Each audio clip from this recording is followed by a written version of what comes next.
like it nice and slow. With a skanky little bassline that'll make you move your waistline. So show me, oh, you know, na na na na na, rock steady. Said, won't you rock steady? Oh, come on, rock steady. Oh, love, rock steady. Come on, na na na, rock steady. Said, won't you rock steady? Oh, please, oh, rock steady. Said, won't you rock steady? Come on, no, no, no, no, no. Let's get on the dance floor, move your body left and right. Hold you so close and girl, I hold you so tight. Feeling on your curves and all over your waistline. So yeah, I'm feeling tonight. Girl, you know you got me in a trance. So hypnotized by the way you dance. Oh, you got me feeling like I had no chance to be your one and only romance. So for now, alright. Steady. Said, I want you rock steady. Oh, come on, rock steady. Said, I want you rock steady. Come on, na na na, rock steady. Said, I want you rock steady. Oh, love, rock steady. Said, I want you rock steady. Woman, come on, no, no, no, no, no. Ooh, yeah, yeah.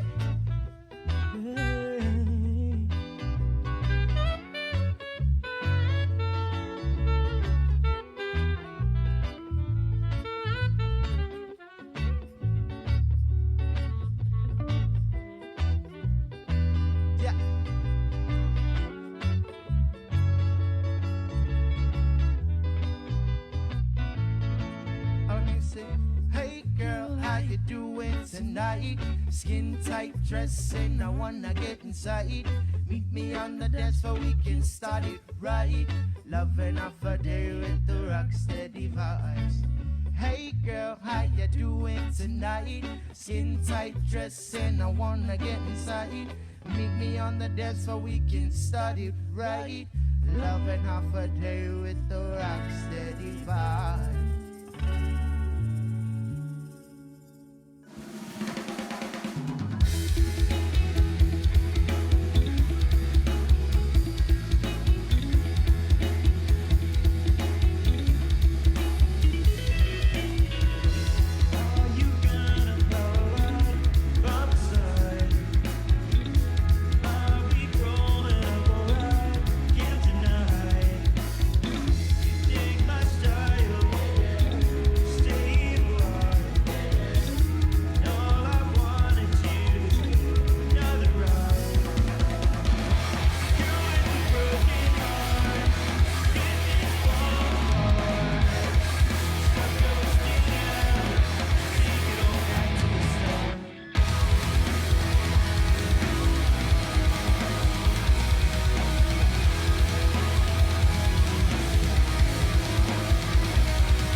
Sombranzatan mak Etsuita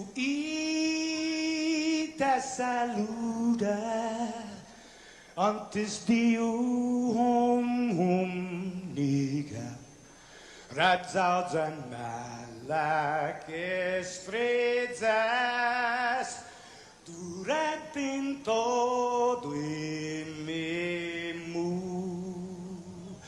A nogi distancia Como kupugi palu Zangiman malak guafi Ikonum nasugi airi Prebatu la noci Nai banderata gaigi Pues atan fanny bandera Kau esta pagua pumalalapa Giluk tanu man libri Sentamiti man ko badi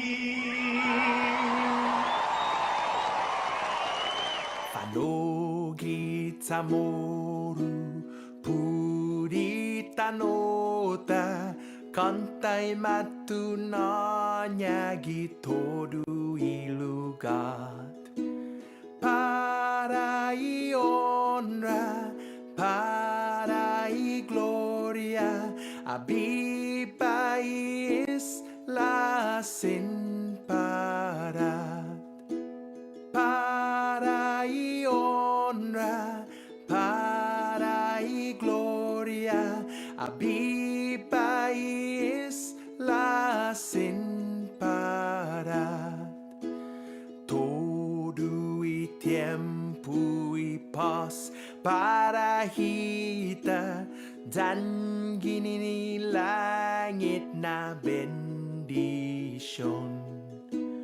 Conchay peligro na fan sofuham Zeus protegis languahon Conchay peligro na fan sofuham Zeus protegis languahon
what you want. I don't really care. Call me a rebel. I'm not really scared. There's no sense denying the system has already failed. What I don't understand, you could keep a straight face and tell us it's okay. There's a brighter day. But when you need the help, the money spent on the people they know who told us it was okay. There's a brighter day. Lord, say what you want. I don't really care. Call me a rebel. I'm not really scared. There's no sense denying the system has already failed. There's no sense quit lying. The system has already failed. I'm tired of lies, is what my people cry. Payday to payday, struggling on minimum wage. All the hands that you shake, the fake smiles that you make, you tell us it's okay. There's a brighter day. Lord, say what you want. I don't really care. Call me a rebel. I'm not really scared. There's no sense denying the system has already failed. There's no sense quit lying. The system has already failed. There's no sense denying the system has already failed.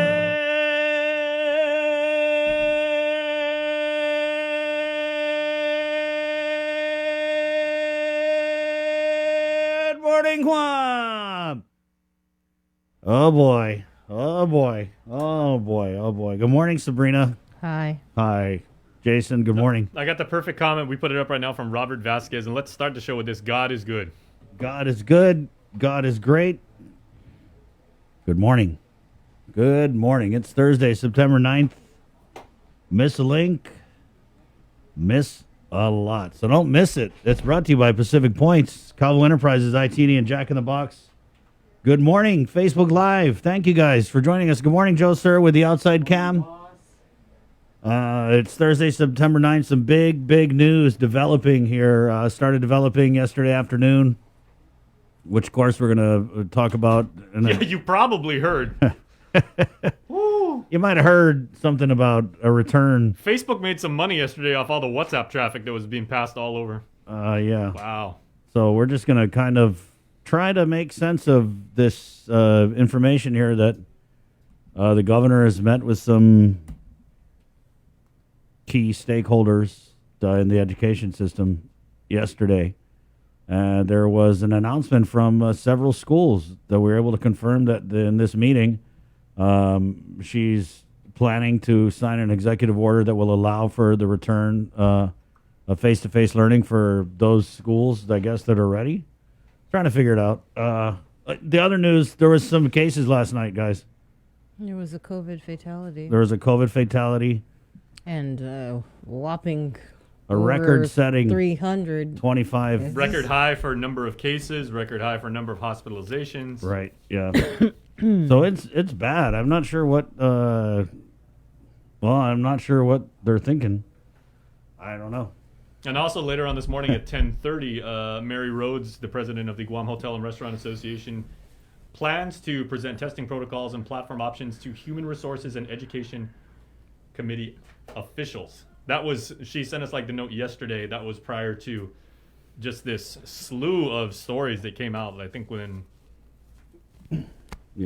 like a two-hour span. And on top of that, Ernesto Lecanto filed a report that's in the news where he talked to the new chairman of the Physicians Advisory Group, Dr. Nathaniel Berg, who said that they are not considering full lockdown at this time. Because you go through any Facebook thread, specifically ours, and everybody's like, why are we not on full lockdown again? Yeah. Yeah, I don't know. But they're confident that the treatments, they say, you know, will and they're hopeful that they're going to get the job done. I think right now the government's first problem is they're struggling with credibility issues. Definitely major. I'm serious. It's so bad. There's just no credibility. And it's sad because we're looking to these people to lead us through this mess. And we're pretty much kind of just leading ourselves, guys. Just, I don't know, make it make sense to me. I feel like I'm a sensible guy. But 2 weeks ago, you called off face-to-face learning, a temporary suspension of face-to-face learning, and 2 weeks later, you want to reopen face-to-face learning, but nothing has changed. Oh, wait. Actually, it's gotten worse, right? We just had John I want to say it feels like yesterday. It feels like yesterday that we just had John Fernandez on. Indeed, it was. Was it? Oh, my God, it was yesterday. Wow. That was yesterday. That was yesterday? That was yesterday. That was yesterday that we had John Fernandez on, the superintendent of GDOE, and he was basically like, look, guys, we haven't heard anything. We're in this online. And when they first shut down the schools, I know he was disappointed, but, you know, when we had him on, he was really kind of talking about how the community spread had just reached a point where even if there was no evidence of transmission in the schools, it was just so disruptive to have students positive and then a quarantine to get other students. And that's kind of the point, is it is rampant and widespread in the community. You can't, I mean, it's a fact. It's accepted. It's 325 cases last night, guys. And this is not like 2 days here or there. This is just 325 cases. And this is the thing that makes this so interesting, is because these numbers actually came out after we found out and did a story about, you know, the intended plans apparently of the governor to sign a new executive order returning to face-to-face. Then these numbers came out, which then everybody was just like, which are astounding. Holy Mac. Not in a good way. Yeah. So I don't know. I feel like it's gotten worse since she suspended the face-to-face learning. You know what I just realized yesterday too? I after we finished up all of our work and everything, I spent my afternoon. I was getting tested. Yeah. So I had a COVID test yesterday, and I just did the real quick math in my head. I've been tested now more times since I was vaccinated than before. Wow. And I think that's the same for all of us, right? Yeah. Yep. Yep. But get vaccinated if you wish and if you can. I mean, it's still my left nostril. I'm getting some causes on there. I'm getting tested so much. I don't know. It still is the best defense. So if you want, and that seems to be the recurring theme, it is your choice. But you know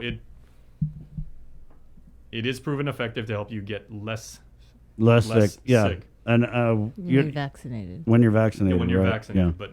But of course, I know you guys are trying to make sense of the hospitalizations of the people who are vaccinated. And if you pay attention to the show, and not just the show, like this is national, they're reporting it on all the media, CNN, Fox News, is that you're starting to see the vaccine effectiveness wear down. And that combined with the variants is, that's why we're where we're at right now, right? That's kind of crazy. I was thinking when I heard there was going to be an announcement, I thought there was going to be an announcement that she was going to impose some like more strict restrictions. I didn't think it was going to be the total opposite. You know what I mean? But at this point, I don't know why we're surprised anymore. It's like you just take the decision that makes the least sense and place your bets, because that's the decision they're going to make. There's some comments here. Yeah, and it is tough because of some schools, maybe it's going to be more manageable for some of the smaller schools, and that's what we're going to start the show with. We're going to put a bunch of the schools in here. Maybe it's more manageable for some of these smaller schools. Obviously, GDOE with tens of thousands of kids in the student population. We don't even know what their plans are. Like I said, we had John on yesterday, and it kind of seemed like there was zero discussion about the reopening of schools until the afternoon. And if you're wondering, if you're watching this Link fam and you're wondering, so does that mean I absolutely am going back to school? If you're a young person, do I send my kids back to school? The quote we got, this is from our Instagram post. We did speak with Adler Communications Director Crystal Pacos San Augustine. She did confirm with us, and here's the quote.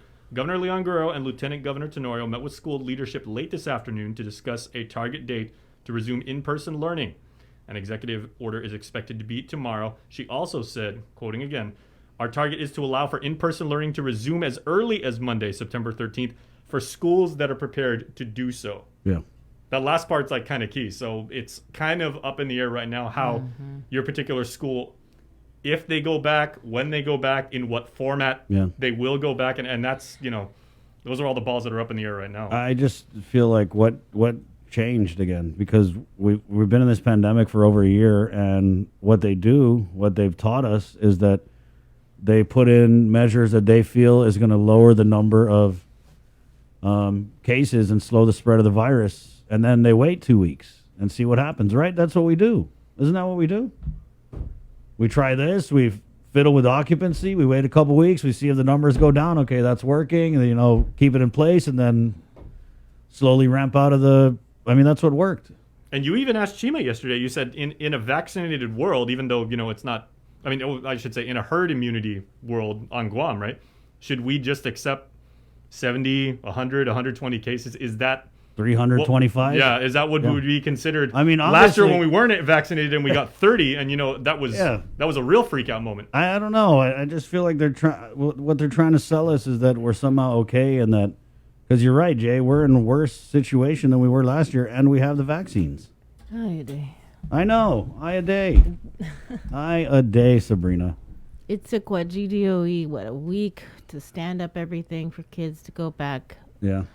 to face online, which just started. What's today? Monday. Thursday. Today's Thursday. Yeah. Yeah, it started Tuesday because Monday was a holiday. You're right, So they would have had 4 days of instruction. I don't think GDOE is going to be like on Monday. Okay, let's go. Yeah, I I don't think think they so. got Because to there's map the that other out, thing about plan that GDOE, out. like where are they right now with the computers? Never mind distribution, just setting all of those things up and then getting them into the hands of families that need them. We were previously reporting that there were many families who did not have the requisite internet connection, laptops, and everything like that. And then what did they do?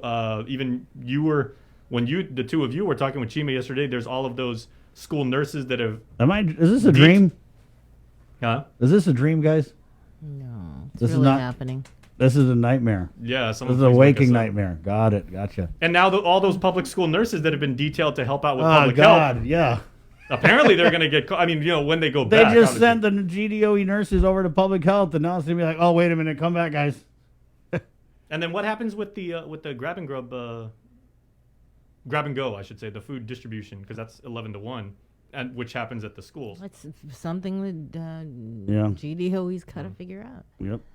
I just don't know. I feel like if you called off face-to-face because it was so widespread in the community, that was what her argument was that it's so widespread in the community and it's only a matter of time before it bleeds over into the schools, then I'm sorry, but what changed in 2 weeks? Nothing changed. It's only gotten worse. And now all these kids who have been out here in the community exposing themselves to the virus because it's everywhere, now we're going to send them back into the schools? And I get it, right? Educators, they talk about online learning. Of course, man, of course. Face-to-face is where it's at. It's tried, it's true, it's proven, right? But educators are not doctors. They're not. And they really want to educate the kids, and I get it, face-to-face. But, let's take GDOE, for example. You got 30,000 plus kids.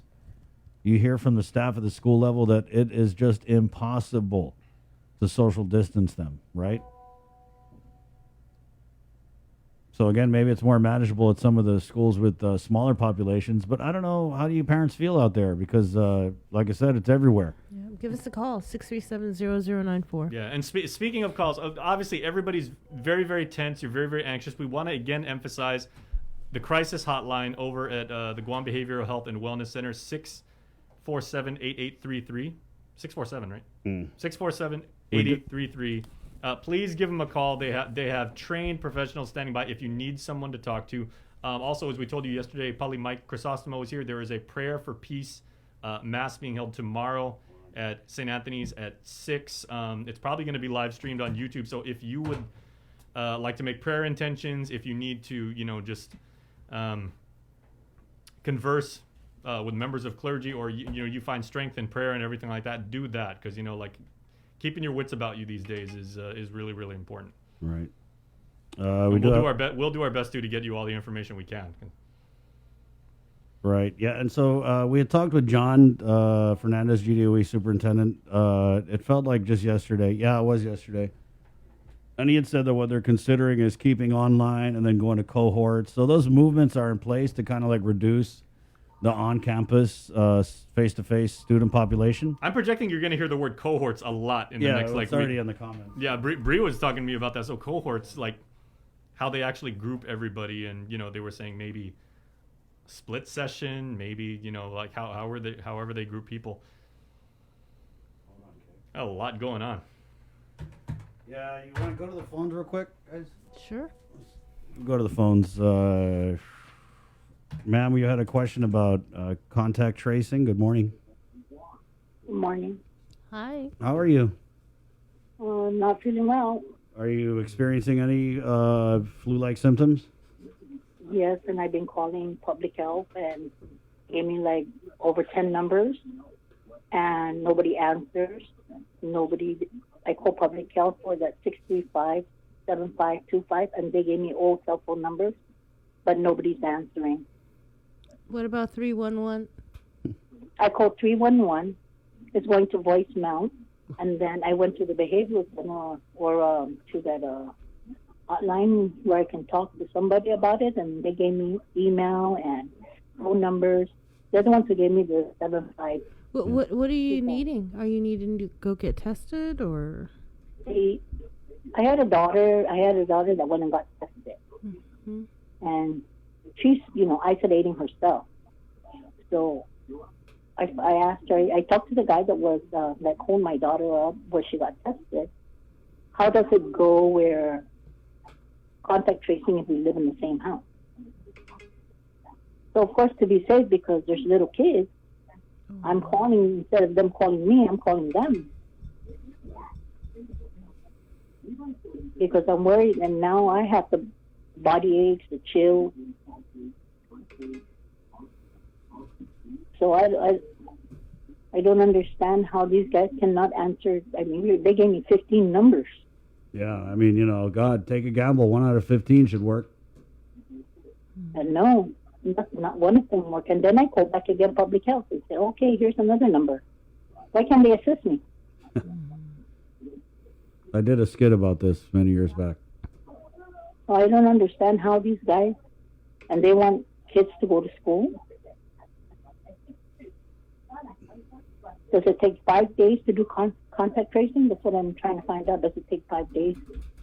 Well, we don't know, because public health came on here and they said that, hey guys, the cases are so widespread in the community that we're not really doing contact tracing anymore. Right. It's if you're exposed, you have close contact. You're supposed to go get tested. Yeah. And then you're supposed to tell your family. Basically, you're supposed to do public health's job. You go get tested, and then you call everyone that you were in close contact with, which is something they would normally do, I guess. And then you tell them, hey, guess what? I got COVID. Can you go get tested? Go line up for 4 hours. They're just so overwhelmed. I mean, with all these positive cases. So it's a great time to reopen the schools for face-to-face. Let's add even more onto their plate. Right on. That sounds great. Ma'am, how are you feeling though? I mean, you're saying if you're really, really sick and you're having a hard time breathing, then you're going to need to go, to the hospital. I'm asthmatic. Oh. So what I do, I'm taking care of myself. I'm just taking green tea, hot green teas, and hot lemonade, and my pump, because I have sinus problems, so I know when it's like a flu to me. Yeah. Yeah. I'm taking care of myself. I'm taking Tylenol. So, well, because ma'am, I don't want to go in there and. Because I'm not vaccinated, but my daughter that tested positive. Oh, I don't know if we can be talking to you, ma'am, if you're not vaccinated. What's the rules? What did you say about your daughter? My daughter's vaccinated. So the first vaccination of Pfizer, 5 days later, she got positive. And she didn't go nowhere. She just took the vaccine. Where did she go to get vaccinated? Guam Radiology.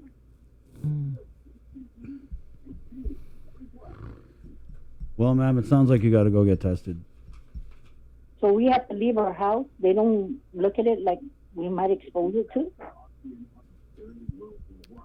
Yeah, honestly, ma'am, I'm really sorry. I'm sorry. I'm so sorry. There should be easier ways for you to get tested. We saw this coming. The governor has $600 million she's been sitting on since May. And we should have done more.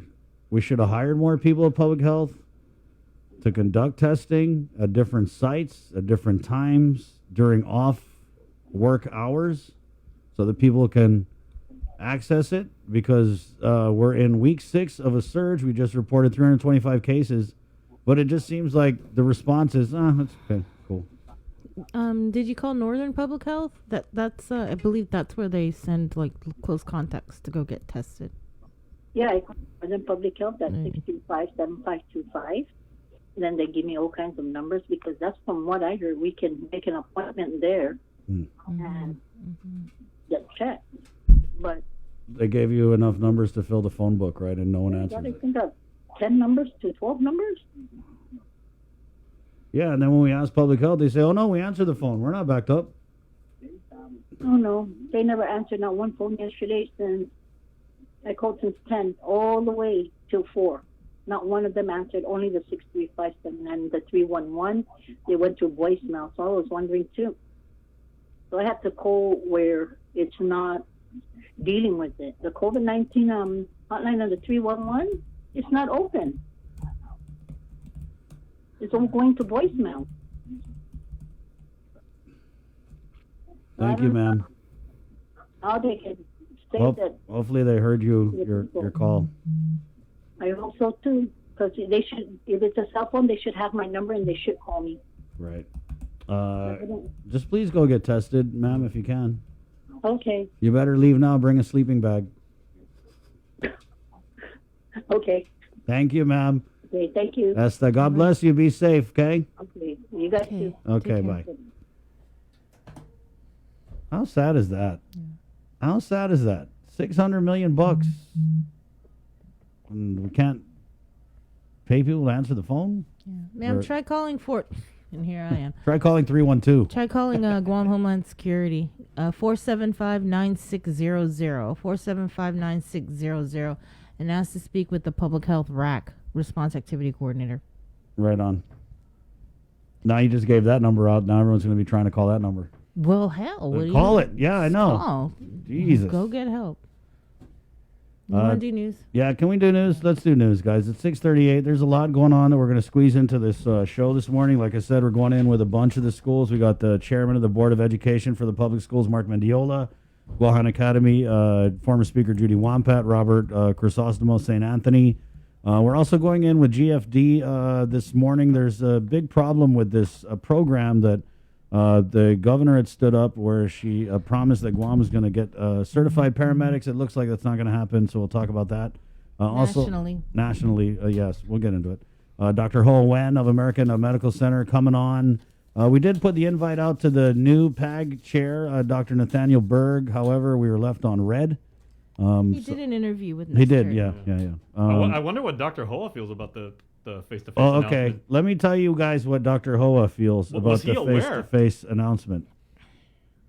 Look, he's coming on. He is coming on, but he said, I just want to tell you. He said,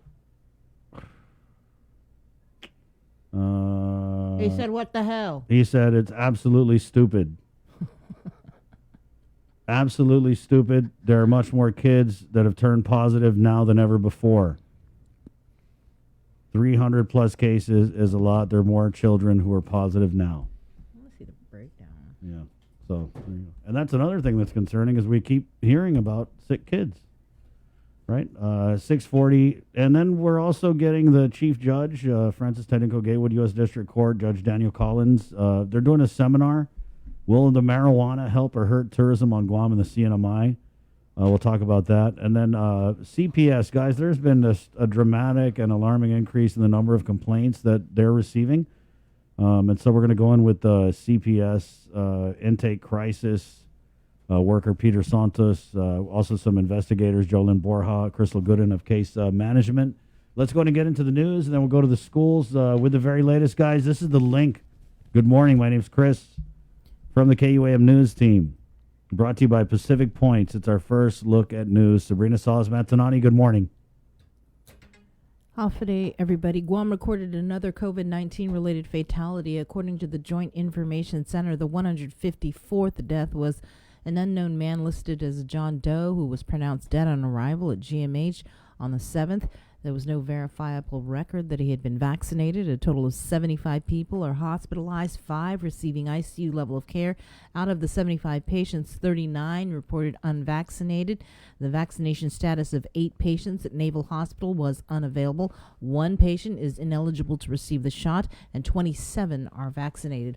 Public Health reports 325 new positive cases out of 1,647 tests conducted on the 7th. 149 cases were identified through contact tracing. 1 case reported recent travel history and was identified in quarantine. To date, there have been a total of 11,819 officially reported cases of COVID, 154 deaths. 2,375 cases are active, and then 9,200 people have recovered. The CAR score is 41.4. The Guam Department of Education confirmed 4 employees tested positive. The employee cases were identified at Machinaunau Elementary School, GW High, Ukadu High, and Teedson High. And speaking of education, the governor is expected to sign an executive order today allowing for the return of face-to-face instruction as early as next week. Adelup Communications Director Crystal Paco San Augustine last night confirmed with us that the governor and lieutenant governor met with GDOE and then private and charter schools yesterday afternoon to discuss a target date to resume in-person learning. An executive order is expected to be signed today. She added, our target is to allow for in-person learning to resume as early as Monday, September 13th, for schools that are prepared to do so. St. Augustine says they were not closing schools indefinitely, just pausing to ensure their mitigation was in place given the sudden rise in cases. She adds everyone is aware of protocols and committed to ensuring compliance, and they are ready to move forward. Meanwhile, stateside, parents are facing tough choices as kids head back to school this week. COVID cases among America's children are surging to all-time highs. More than 252,000 kids tested positive for COVID in the last week. That's the highest total ever in a 7-day stretch. Maria Villarreal reports from San Antonio, Texas. I just want peace of mind when it comes to my child and their safety and their education. For Lindsay Harrison, sending her 3 kids back to school has been a source of anxiety and stress. Her oldest child is immunocompromised in a district where masks are not mandatory. And in the first 8 days of school, 250 notices of positive infections like this one have been sent to families. But Harrison says they're missing key information about who is sick, like at her 3rd grader school, Kinder Ranch Elementary. Why can't we know every time a Kinder Ranch affiliated person is testing positive for COVID, whether it's a sub, whether it's a teacher, whether it's administration, or if it's a student? According to the Texas Tribune, at least 45 school districts across the state have suspended in-person learning following spikes in infections.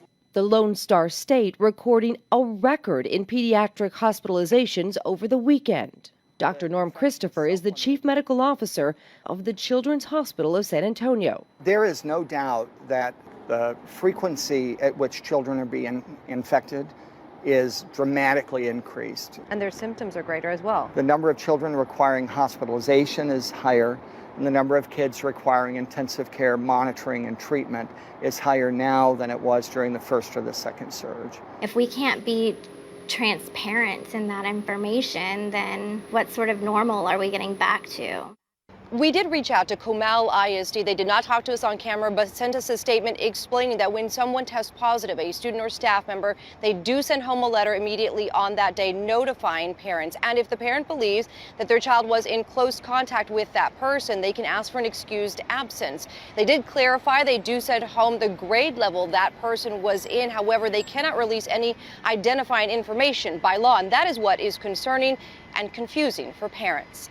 Mireya Villarreal, CBS News, San Antonio, Texas. With more news now, here is Nestor Lecanto. This news update is brought to you by Pacific Points. Do more, get more. Hafade, and good morning, everyone. Here's your headlines on the link. The contractor for the Mangilao Solar Farm project is facing a multi-million-dollar fine for environmental damage to the Marvo Cave area. Tyler Matanani has more from the Guam Contractors Licensing Board. Environmental controls made up about 75% of one of Samsung E&C America Inc.'s largest permits, valued at over $51 million.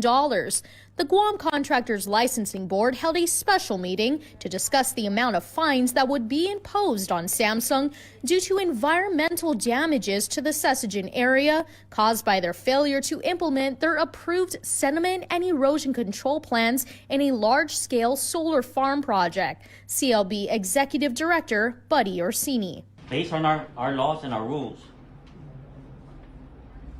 on that particular amount, not less than $200, not more than 50% of the contract amount.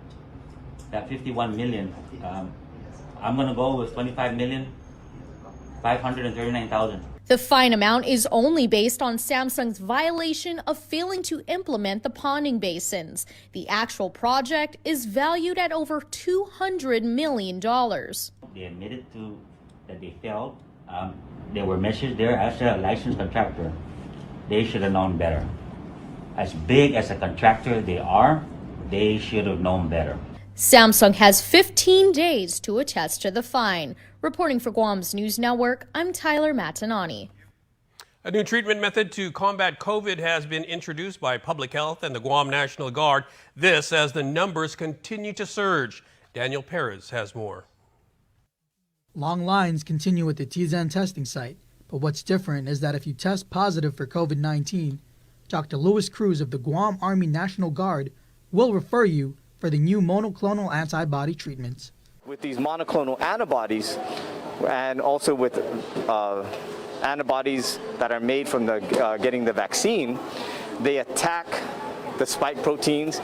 It neutralizes the virus by preventing them from entering the cell, and then that's how the virus eventually, your body kills that virus and prevents you from getting serious COVID-19 infection that requires hospitalizations or even cause you to die. Dr. Cruz stated that this treatment is meant to lessen symptom severity and prevent hospitalizations, and only eligible patients may partake in this treatment. This treatment is for mild to moderate COVID-19 illness. That means you're symptomatic. You have the usual symptoms of COVID-19, which is cough, fever, chills, fatigue, loss of taste or smell, congestion, sore throat, any of those things, right? It is not recommended once you require oxygen or you're in the hospital, you can no longer get this treatment.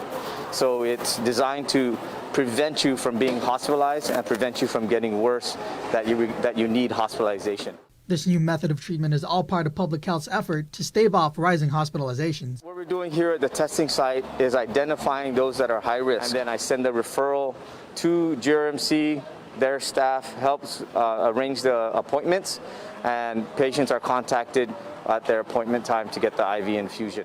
Dr. Cruz further added that Public Health is planning to have a federal team come out so that the monoclonal antibody treatment will be readily available in the near future. He has this message for island residents about the MAB treatment. Monoclonal antibody treatment is not a replacement for the vaccine. These monoclonal antibodies, again, are laboratory made, and they only last for days to weeks in your system.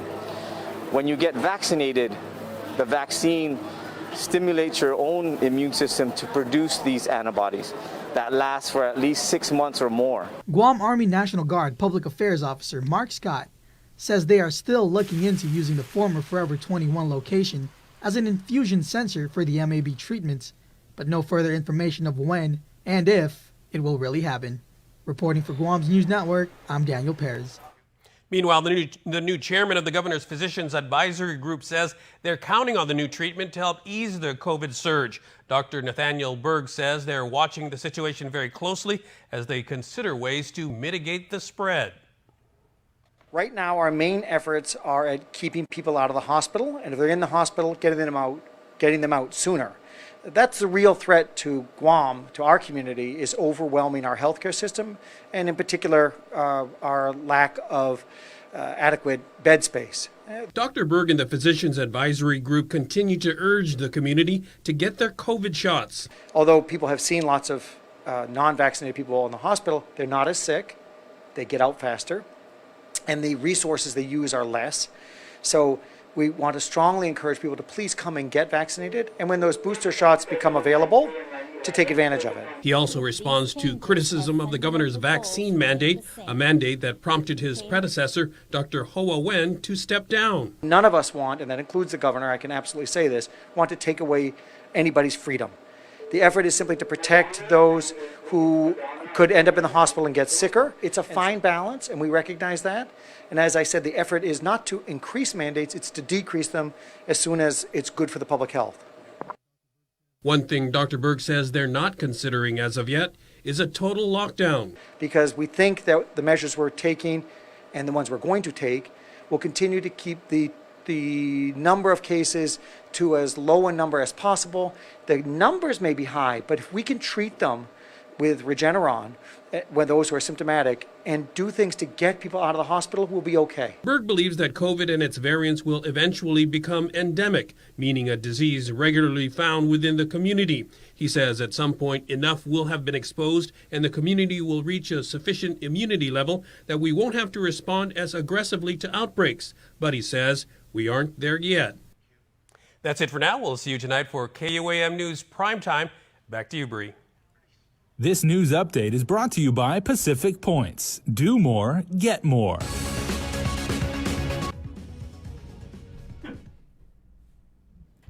And let's head into the Zoom room now, where we have got the chair of the Guam Education Board joining us live. Good morning, Mark. Hey, Alfred. Good morning, Bree and Chris and Jay. How are you guys doing this morning? Doing pretty good. Just brought you on for no particular reason, just to kind of chit chat a little bit, catch up, you know. You didn't bring any SWAT officers with you, though, did you? Don't say that. They might sorry. come over here. They need to come over here. Thanks for having me on. Appreciate it. Right. So let's just get right into it. Were you in that meeting yesterday with the governor and the, I guess, different school reps? No, we were not. I was not. I don't think any of our board members were invited. However, I was informed by the superintendent that he was actually present at that meeting. Our superintendent has been working with the administration, goes to these meetings, I believe with the lieutenant governor, and they heavy brief on, what we're doing at the schools. And so obviously, to my understanding, there is, everybody's expecting this executive order that is going to allow for the reopening of schools. And so I haven't received anything official yet from the governor's office or from the superintendent, official executive order, if you will. Mm-hmm. But, the Department of Education has always been ready. We opened schools. We had the necessary protocols in place when the numbers were low. We still maintain a lot of the, safety measures that was required of us from the public health. And so, obviously, it's within the governor's authority to shut schools down, due to safety issues.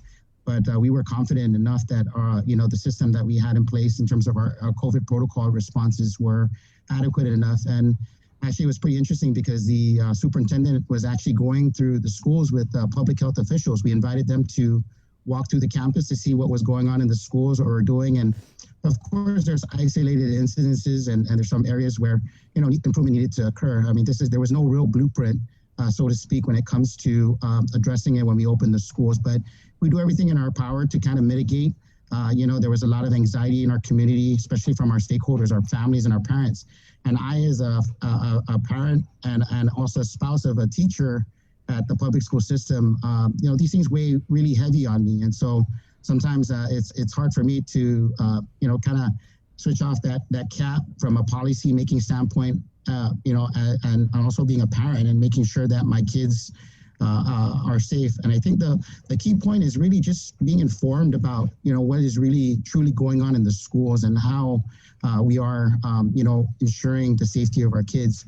And to my knowledge, I have not heard any reports from public health or anything where, DOE was a cluster or was a spreader source for the COVID, and primarily was outside the gate. So obviously, if the governor's giving the authority to for the schools to decide on its reopening, I'm more inclined to work with my colleagues on the board to see what types of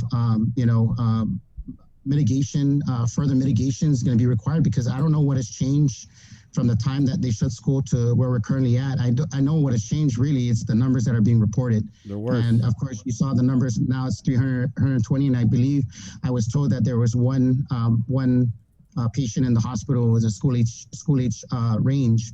And so obviously, safety is a major concern for us. I do not want our kids to get sick, and we do not want to inundate the hospitals with COVID cases. But at the same time, too, we have a mission to basically ensure that our kids are getting educated and our schools are open safely. So, I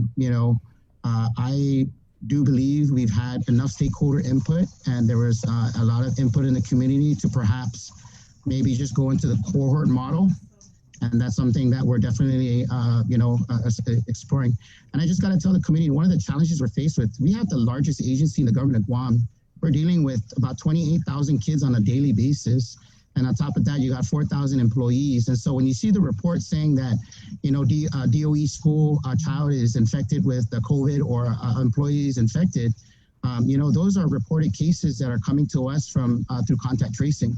And it's not saying, hey, you know what, whatever school, I'll use Ora Chalampago, is the source of the spreading of the COVID-19. And so there's a lot of things to take into consideration. I know my colleagues and we all come from different cross sections of our community. Yeah. And it's very important that we hear what our community is saying. And so if the governor is granting us the authority to determine that, we will do everything in our power to ensure that, our schools, when we feel it's ready, to open the gates again. But we definitely would like, and this is Chris and Sabrina, that the people that really need to be at the forefront in explaining the science behind it should be the folks at Public Health, because really we're following the CDC guidelines and their guidelines as it comes through. Yeah, we're following all these guidelines, Mark, but the community spread is just crazy. And I know that when the schools were initially closed, John Fernandez had said that he was disappointed, but then in subsequent interviews, he kind of had said that, it was reaching a point where it was only just a matter of time. That's exactly what the governor said, right? And you're right, nothing has changed. And only thing that's changed is it's gotten worse. And so if it's so rampant and widespread in the community, you can only assume that when we do reopen the schools that maybe some of these positives are going to head into the school setting. I mean, I just don't get what changed from we have so many positives and it's only a matter of time and we want to make sure our kids are safe. The pediatric hospitalizations climbing in the States, everyone knows we follow the trends in the States. Yeah, and absolutely, Chris. And I think that's where the people that are making the decision of external DOE management need to be the ones to really respond to that question. Because, if the governor's giving us the authority saying, okay, it's safe to open schools now, what does that really mean for our Department of Education? We've been very, responsive and also proactive in the way we've addressed this COVID issue. We engage with our stakeholders whenever there's a big decision to be made, and we engage with the teachers, we engage with the nurses, we engage with a lot of the folks. And DOE has been, really at the forefront of making sure that we battle this pandemic. We got our nurses out there, our social workers out there, and eventually things are going to have to come to a head where we say, okay, we have to really figure out things, and we give parents the choice. This is a thing where everybody said go back face to face, but really we're giving them the choice. If you still feel that your child the environment is not safe, then we have the online learning. And if online learning is not for you, then face to face. Any other mode of learning at this point is just not, what's being offered. Those are the options that we are giving parents to consider. All we're asking them to do is, in a timely manner, inform their schools respectively of what mode of learning you would like to. Because you got folks, and it's very challenging. You hear it from a lot of our administrators and our teachers that, a kid wants to go face to face, and then you get a positive case and they're like, oh, we want to go now online. You know what I mean? It's very difficult to do that because there's a lot of background work that needs to occur in order for that to occur. It's not as simple as people may think it is. And so we're taking a lot of input from our community. We're taking, and we're going to do what we think is the best in the best interest of our Department of Education as a whole. And we're not operating in a vacuum here where it's just DOE is going to be a standalone. I believe the other school institutions are left to the same. But the difference between our mission is that we're such a large organization that to open the door tomorrow is going to require some coordination. Otherwise, there's going to be a lot of confusion, and there's going to be a lot of frustration, and there's going to be a lot of people upset that, you guys are not prepared. And so our board definitely is going to, of course, with the superintendent is going to heavy brief us on the conversation that he had. But I really implore the folks from public health and, the physicians advisory group, this is their opportune time to come before our community and say, this is the reason why we advise the governor to allow for the reopening of school. Don't get me wrong, Chris. I want my kids to go face to face. I got my kids enrolled face to face.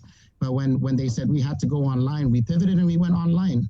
I mean, my internet bill here, I think one of my internet service providers said, your house is glowing. You got so much internet activity going on, and it's just, as a parent, I'm just engaged, and I encourage parents to just really engage with your kids. I ask my kids every day when I was dropping them to the bus stop, do you feel sick? Did you wash your hands? Where's your mask? All the things that we need to do just to ensure that, there's a sense of, that we're doing our part as well. And then I also encourage our teachers, that my children's teachers, that if they have any issues with my kids misbehaving or not following what is asked of them, please let me know, and I'll address that issue with my children. But it has to work, Chris, because we cannot have our kids continue to fall far behind when there's a tremendous amount of resources that's being put into open our school facilities. But with the same token, if a parent feels that they would like to have their kid go online, by all means, please exercise that right, and we'll provide the necessary resources. We just need to figure this thing out, and we got to go through it together as a group. But DOE, and I want to be very clear, we were prepared when we opened the schools. We had protocols in place, and there was no, real issue that was brought up to us in those visits with the public health officials that we were not doing what was required of us to keep our schools safe and open. Sorry, it's long-winded, but that's my take on it. Right, but you mentioned your kids going to the bus stop and how public health was at the schools. Do they do the same when they inspect, when the kids get on the bus? I mean, there's no social distancing on the bus. That's why, and Bree, you bring up a very valid point, and that's why we're asking the experts, the people that are advising, it's really, to me, logically, you think about it, I drop my kids to the bus stop and I actually sit there and I watch and I observe, right? And I see like 10 to 15 kids congregating. When it rains, they all huddle together, right? They're wearing their masks, of course, they got their bags and all this stuff. But I saw that and I said, man, kids, just stay in the car and I'll wait for the bus to come, And so it just takes a little bit more of my time, but they get on the bus and there's no temperature checks, there's no social distancing and all this stuff. And initially when we had this conversation many months ago, they said that's what, the DPW was going to do.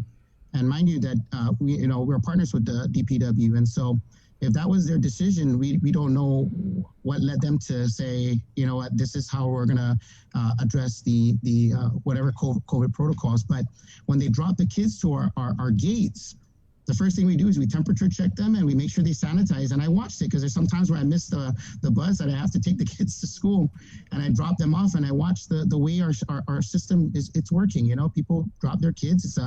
It's Ora Chalampago and Agada does a very good job at it. There's employees greeting the kids and they're checking them before they go in. But it should really start at home, and then, the bus should be another layer, and then also the schools. But it makes no sense to me, and perhaps maybe, and I've raised this issue before, no social distancing in those areas, and then you bring them to the schools and you tell them to social distance, and then you tell them when they're eating, social distance even further, and then you go back to your classroom, reduce the social distancing, and then you're back on the bus with no social distancing. And we know where the spread of the virus is happening. It's happening outside of the school gate. And so if anything, then we should put some effort into it. But those are the questions that I, as a board member and, as a policymaker of the department, as a parent, a concerned citizen, want to just make sure that, we ask those questions of our elected leaders. What is the difference between what has happened 2 weeks ago versus what is going on right now? And, of course, the anxiety level is up because the numbers are still up in the very high range. And, as a community, if people can logically explain it to us in terms that we can, make wiser decisions, so to speak, and so be it. But really, the superintendent is charged by the board to ensure the public health safety guidelines are followed by, as administered by our government agencies. And so we'll continue to support him. I know my colleague Robert Crisostomo is online as well. Let's get Robert and Judy on. Yeah. Mark, but before we fold them in, Mark, you said that GDOE will open when they're ready, but we did see an email circulating from, I want to say it was like a principal who said that they were instructed that DOE is going to resume on September 20th. Can you confirm that? To my knowledge, I have not received anything formal from the superintendent, and I don't think any of my colleagues have. But I think if that's a date that the superintendent is discussing with his management team, then it's probably him being prudent on his part to kind of inform and keep the people, because a lot of people are probably anticipating that we're going to just open the gates, once the executive order. But we really need to think this thing through, Chris and Bree. And I think my colleague, Rob Crisostomo, is actually leading our strategic plan. When you lead a strategic plan, you have to have certain things in place in order for you to make the whole department move towards that central goal. And so, the department, like I said, is such a large organization, and everybody says, hey, you guys are the smart ones, you're supposed to be leading. Yeah, but at the same time, too, we got to be very methodical in how we approach the situation, because our community is so divided. And, the Department of Education is not the one trying to explain the science behind what is going on with this virus. What we're trying to do is ensure that we open the school safely and that our families can feel safe when they come to our doors and our gates. Let me ask you this, Mark. You said you're a parent of students that go to GDOE. Do you feel, whether it's GDOE or wherever, do you feel safe and comfortable with allowing your child to return to face-to-face, say it was on Monday? Yes, for me, you know what? I know that the safety protocols, as was explained to us in our board meetings and through our work sessions, through what they're doing at the schools, I get to see that the purchasing of the PPEs and all these things are being deployed. We got reassurances from the leadership. The board only has one employee, and really that's the superintendent. But when you get to see what's going on behind the scenes, yes, for me, I have a level of comfort to know that they're doing everything in their power to mitigate the spread of virus and to ensure the safety of my child. Right, Mark. I want to feel the same way, but when I go around to the schools or I talk to people who work at the schools, like the staff who work there, they tell me, Chris, we can't do it. There's no way. We can't social distance all these kids. It's impossible. Right. It's impossible. And yes, that's a challenge, absolutely, Chris. And a lot of people have different views on it. You know what I mean? Yeah. But for me, on a policy standpoint, if we develop the policy and we say this is what the guidelines are, of course, we tell students, hey, you have to wear uniforms. This is pre-COVID times, and the kids come without their uniforms, right? And they spend a lot of time on the disciplinary issues, saying, hey, the kid is without uniforms or whatever it may be. But those are policies that are in place to give guidelines for our employees. And if the employees are not satisfied or they think something is not right, then absolutely report it up to upper management and let them deal with it, because eventually it comes to us. We're elected officials as well. A lot of people don't realize that. We're volunteer citizens. We put ourselves out there to want to come and really provide solutions to the challenges we face as a community when it comes to education. And so we don't have all the answers, but the people that do have the answers and are making decisions external to us, we base our policies and our guidance on what those mandates are. But Chris, you're absolutely right. And maybe they may be isolated incidents specifically to a specific school that needs to be addressed. Yeah. But that's really a management issue that the superintendent needs to be made aware of, and then he needs to fix it and correct it so that the families in that school, that particular school, is comfortable with what is going on there. Yeah. I mean, I do remember that there was a photo of a bus completely full of and they said it was public school kids, and then later on we find out that it's actually from one of the other institutions of learning. And we're like, man, people, it's DOE gets a lot of the shots, but we're the largest agency and we're not trying to divide the community. Mark, I totally get it. I'm just saying, like, I heard that at different schools from different staff. But I mean, ideally, right, if we go to cohorts and we preserve online learning as an option for those parents who are hesitant to send their kids back to face, then ideally that should alleviate the student load at the campus level and make it easier to social But you distance. also have staff, though, that are probably have kids as well that go to these schools that might not feel comfortable. Right, yeah. Robert, can we get Robert on, the Board of Education member, Robert Chrysostom? We also have former Speaker Judy Wampat, Guahan Academy. Feel free to chime in at any moment, Madam Speaker, and then we'll kind of pivot to what Guahan Academy is doing come Monday. But good morning, Robert. Morning, everybody. Mark, great explanation. Robert, I was texting him last night, and if you wanted to put on your St. Anthony hat right now, he was saying good news for a return to face on Monday, right? Yeah, absolutely. Hey, Chris, Sabrina, 2 days ago, St. Anthony, very dissatisfied with the closure of the school, turned in a letter to the governor requesting at least for kindergarten to fourth grade to return face-to-face. We know that this age group does not do well on remote learning. Since then, a lot of development. In 2 days, she's considering going back to school fully on Monday. Now, something happened between the time we submitted the letter, she had meetings, and then the new EO coming out. I'm glad she's doing it. We cannot mitigate this virus by keeping kids home and disregarding education. Mark's absolutely right. We have to temper our decisions with the best interest of safety and education. We can't keep graduating seniors who only went to school for 50 days for the year. That's crazy. As a board member, I feel very ill-equipped to have the superintendent certify these seniors to be ready for life, or college, or GCC, wherever they're going. Unbelievable.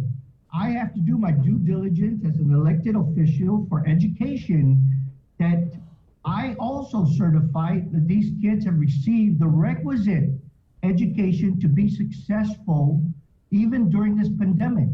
For the governor to close down schools at a whim, and I don't know if it's a whim, those are my words. Now, she asked everybody to come up with a mitigation plan, every school. We did, but she turns around and just blankets, cuts us off at the knees. Let us implement the mitigation plan. I'm ready to open Monday.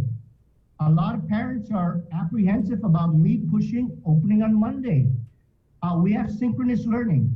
We have face-to-face for those parents, and 70% of my parents are in the private sector. They have to go to work. They need childcare, which they don't have. The schools are the only place that they can send their kids to for childcare. I'm opening up on Monday. Once the executive order comes out later on today, my teachers are ready. Some of them are not ready, but they'll be ready Monday to offer synchronous learning. Last year we took the ACT Aspire test, and I could tell you St. Anthony scored very well, and we pushed the envelope and pushed our students and pushed our teachers to perform, and they performed marvelously.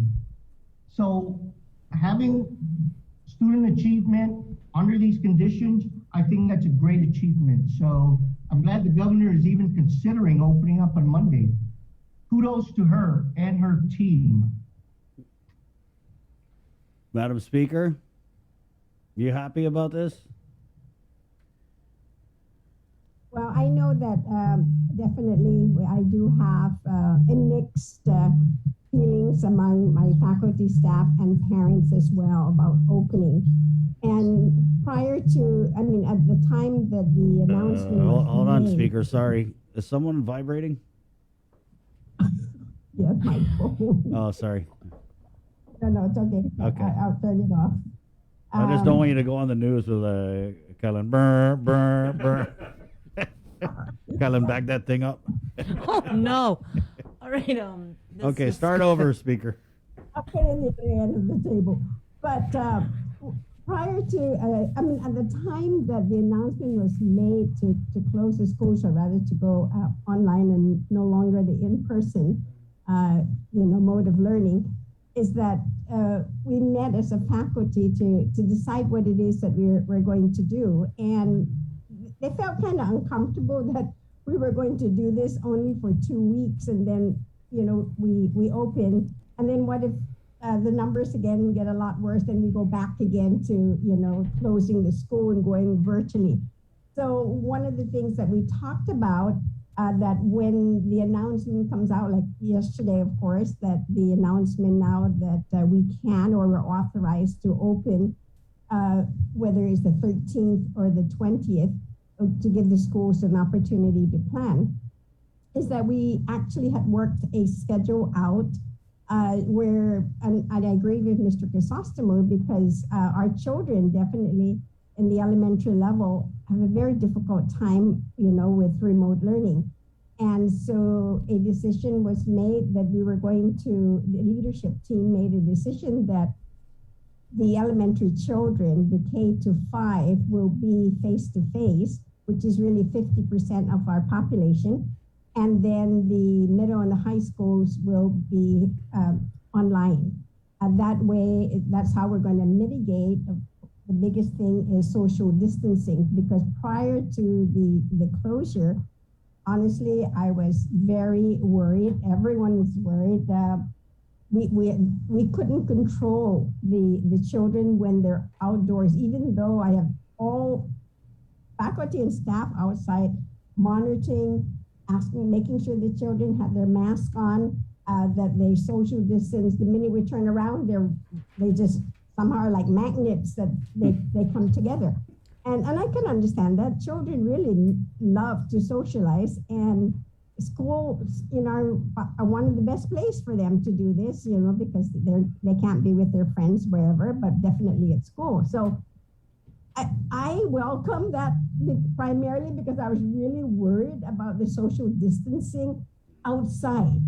I wasn't worried in the classroom. I wasn't worried in the cafeteria, because we had, different schedules in terms of the children going into the cafeteria to eat. We also had our children eat in the classrooms at breakfast, so that then we would not overcrowd our cafeterias. I mean, we tried everything, and it's all the mitigation is in our plan as well. This week, they are installing the sneeze guards, which, is really great. That would definitely help. I'm still waiting for the purifiers that, to come in. So this planning actually is good. I had asked the governor that when she set the 13th, and then later the 20th, is to allow for the schools to basically decide, when then to open. I did hear that, yes, Robert was going to open on the 13th. I did hear that DOE was considering the 20th, and we might somewhere be in between. I know I spoke to my colleagues at the other charter schools, and some of them are looking midweek next week rather than on the 13th. But I am very much concerned about the education, yes, of our children. I totally agree with Robert. There's absolutely no way that I will want to do this 2 days in school, 2 days online. That's 50% of the school year.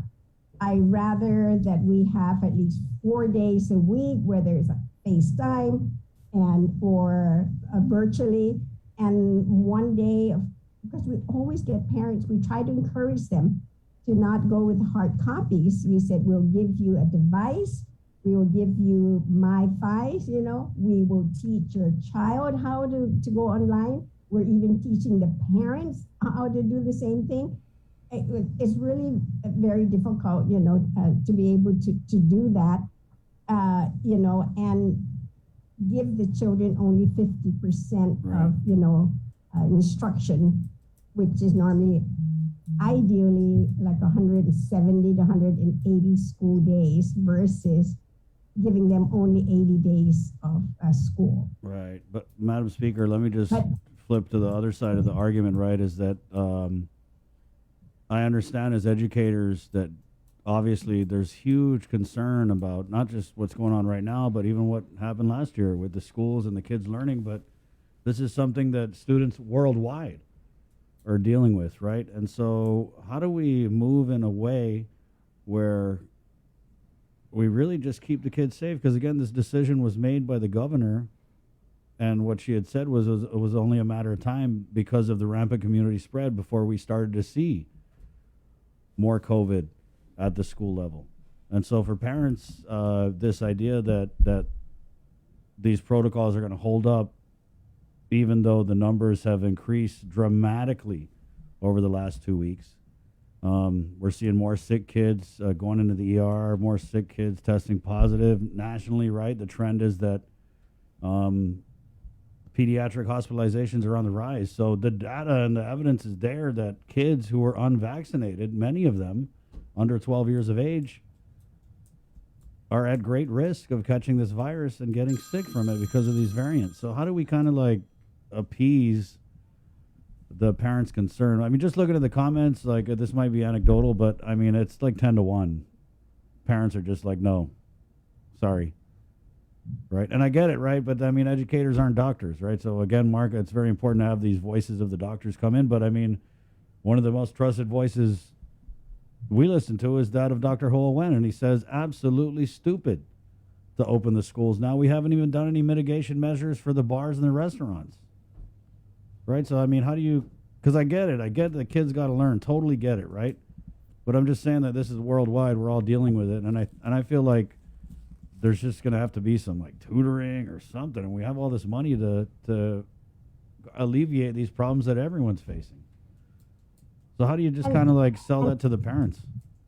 And I'll be honest, I'm very grateful that whoever was advising Congress and the president in terms of the ARPs, the American Rescue Plan monies, and even for the ones for the territories, is that they recognize that children have lost so much instructional time, and that the set of monies for ARP, everyone is going to receive those monies, have to put 20% of that money into a plan to address loss of instruction. So many of the schools offered summer school, which, we did as well for the children. Then for the opening of the school year for this school year, then we had put in a proposal to have after school classes as well, or a program such as tutoring, to be able to catch those children who have lost so much or need additional help,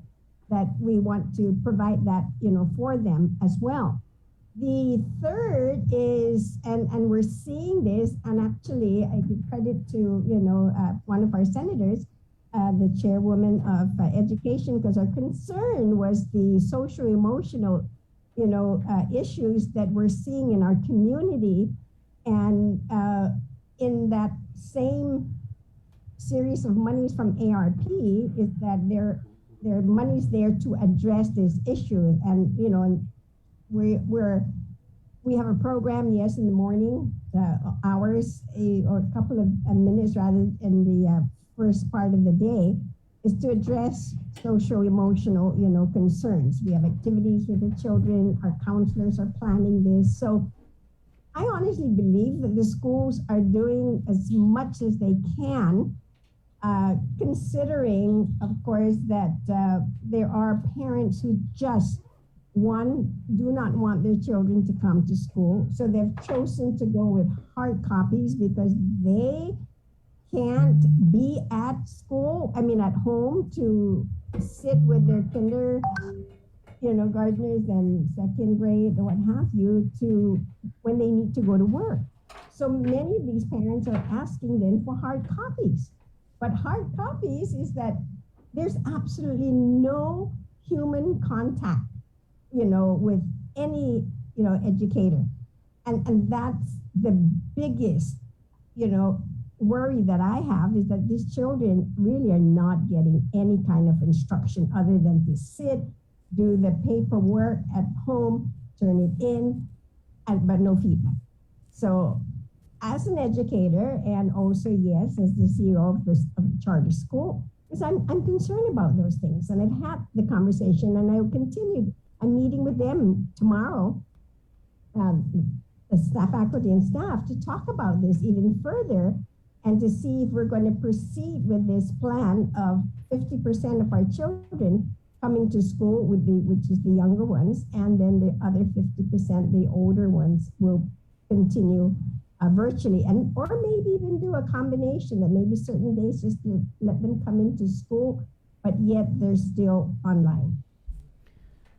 So is that kind of what we're going to be looking at? Is this sort of hybrid type of situation? Is that something, I know, Mark, that's kind of like what it sounded like with the cohorts that John might be leaning toward?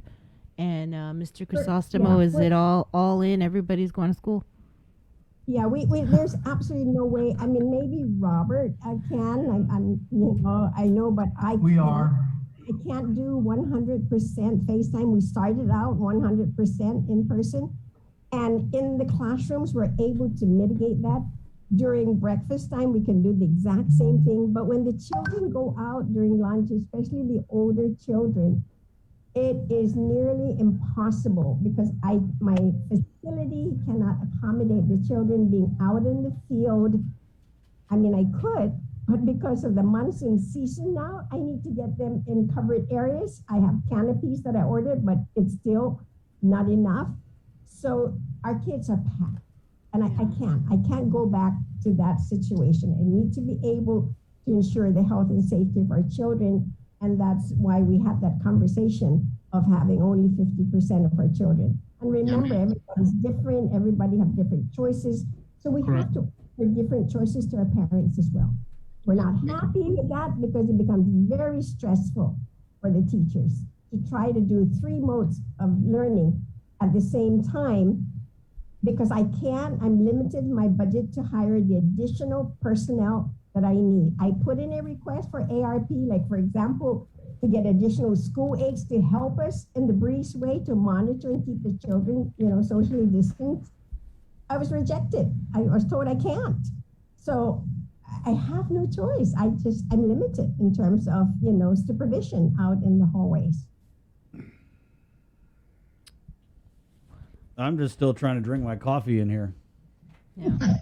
Well, this is what the governor said, right, in her special YouTube video or whichever it was. Which one was this, Bree? The video when she made the announcement about the school closures. Okay.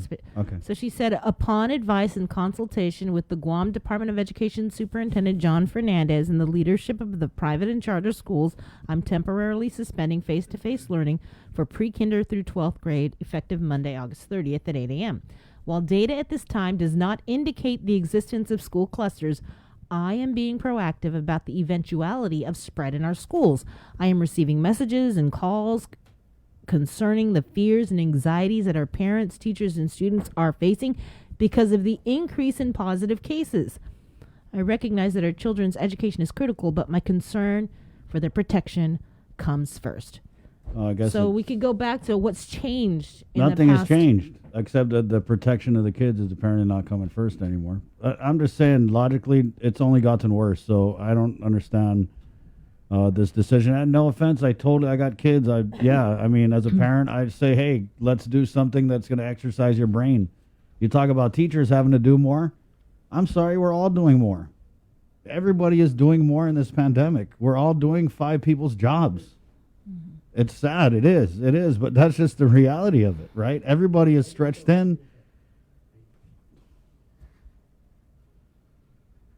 Yeah, for me, may I interject? I think the one thing that I guess we call it the silver lining or whatever you may want to call it, but the flexibility that now is granted to us. I just hope the flexibility is also granted to us to make the determination if we should, make other decisions in the future. And that's the reason why I'm asking the superintendent to also give us an additional options should, the numbers continue to go up, when would the Department of Education say it's in the best interest to perhaps expand to more cohorts so that we reduce the student population in the schools? And I look at it, and Speaker Wampat's absolutely correct. It's how we mitigate and address the situation and how we adapt to it. And it's very tough and it's very challenging when, we have external powers that may come to us and say, no, you got to do it this way. And of course, this system is working the way we shared the plan with them, but, it has to be consistent. I think that's the reason why I am for wanting to get public health officials and the governor's advisory group to come out and explain the science. Why is it now that we are able to open the schools and, giving us the opportunity to make those decisions based on what you just read, Sabrina? It was based on the numbers that were climbing up. Obviously, the report last night, when I was thinking about this, it's pretty high. Yeah. And the CAR score is high. Even the traveling into Guam is we're on the radar for that. Yeah. But Mr. Chrysostomou made a very valid point. Guam is not alone in this. There are other jurisdictions and other schools that are dealing with. There's large surges. I have friends that went to medical school in Idaho. There's tremendous amount of things. And then we're part of the National State Board of Educators and the board members, and they share information about what's going on nationally. Yeah. Guam, especially with the Department of Education, a lot of things, we're the state agency for a lot of the funds coming in, and sometimes we have to wait for the guidance to come our way, and we have to be able to disperse this out to our partners. And it's very tough and challenging because we have a lot of people that are retiring. There's a lot of people leaving because this is just a very difficult situation. Yeah. And the more we do this where we're not consistent, it becomes a frustrating thing. And people are saying, hey, you know what, maybe this is not the career choice. I didn't sign up for this type of back and forth, And we have a lot of folks that are retiring and leaving with a lot of institutional knowledge. I mean, I heard that folks in public health, the ones that have been there for like 25, 20 years are retiring, and then the new ones coming in are, kind of surprised about, what they really need to do out there. So I just wanted to make that point. Yeah. We got some challenges ahead of us. My board, the Board of Education, Mr. Chrysostomou and our team, we're going to circle around again once we get the official word. And we'll basically, keep our stakeholders informed and our partners informed, because there are charter schools that depend on some of the decisions that are made, especially when it comes to the federal dollars and all that stuff. So we're cognizant about that, and we'll do our best to continue to be, vigilant with respect to the safety of our students. So I just want to thank you for this morning, guys. I got to go to work. Right on, Mark. Right on, Mark. Thank you, Robert. Thank you. Good talk, Madam Speaker. Right on. We'll see you guys. Yeah, so great conversation there. I just feel like a lot of parents at this point, when they see 325 positive cases, I mean, unless each kid is going to school in a full hazmat suit with PPEs and gloves and then all the stuff, I just feel like parents cannot wrap their mind around sending kids to school in this situation, especially when the governor in her YouTube video, and I supported this decision. It made sense, total sense. From what she said. What was that last part about the priority or something? While data at this time does not indicate the existence of school clusters, I am being proactive about the eventuality of spread in our schools. I am receiving messages and calls and concerns concerning the fears and anxieties that our parents, teachers, and students are facing because of the increase in positive cases. I recognize that our children's education is critical, but my concern for their protection comes first. The last part hits different this morning. We did have a bunch of comments. Real quick, yeah, guys, Jay. I do have an update. Adelupa messaged me because I know you guys were in the middle of an interview. She said that caller that called in at the top of the show who was unable to get through, she has gotten help. So Adelupa was listening, and they reached out to her, and they said they are going to get her the attention that she needs. They also say the voicemail obviously on 311 fills up real fast, but we do address it every day. They said if you can't get through, call the 311 and then hit the general inquiry option. That's option number 9, and the JIC will assist when they can. Yeah, but we get those complaints every day. And you shouldn't have to call the link to get that phone answered. But hey, we'll take your call, 637-0094. We did have a bunch of comments here. What are you gonna do if your child has to go back to face-to-face? I don't think it's going to be that way. You think you're going to be given a option? Yeah. Well, John was very clear. We had him on, it seems like just yesterday.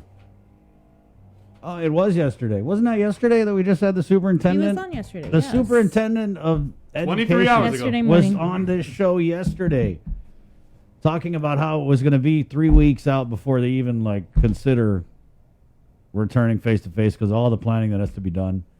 And I don't know. I want to say that it kind of seems like these schools were blindsided by this meeting and this decision, especially because nothing has changed. I mean, we're talking about educators here. They're very smart people.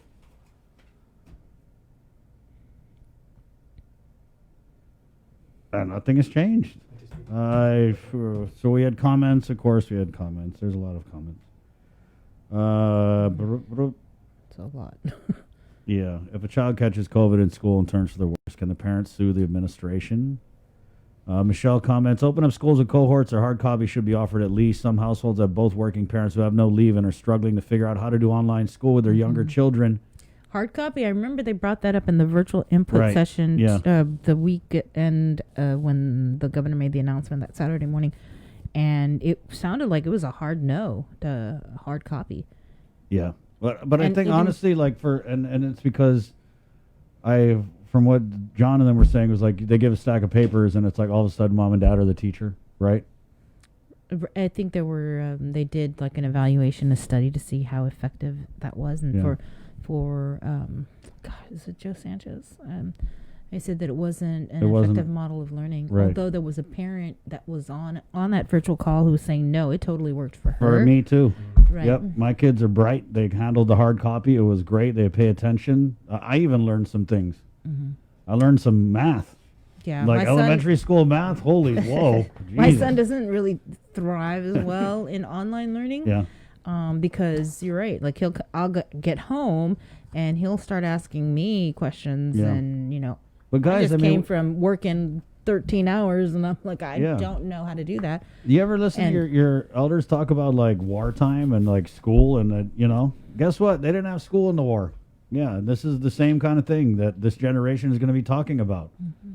We had to do this online thing and they shut down the schools and it's going on everywhere. They're shutting down the schools in the States, guys. There, we just played a story on it. My son does go to St. Anthony's where Mr. Crisostomo is the principal, and I got to say I'm really nervous and really scared. I just don't know if I want my son to go on campus. Although I've seen we're not allowed on campus, but just from my son, and he's comfortable, but that was in July or was it August when he started. Now, because he knows where mommy works and he knows He knows everything. Yeah. Yeah. So like our kids are like they know too much about COVID. Right. So they I can just probably don't come on know. and host this show. Yeah. Yeah. Brock knows the data about the JIC before the JIC comes out. My mom said the car score dropped, guys. Guys, key here though, the public health was before their oversight chair, Speaker Therese Terlahi. That was this week.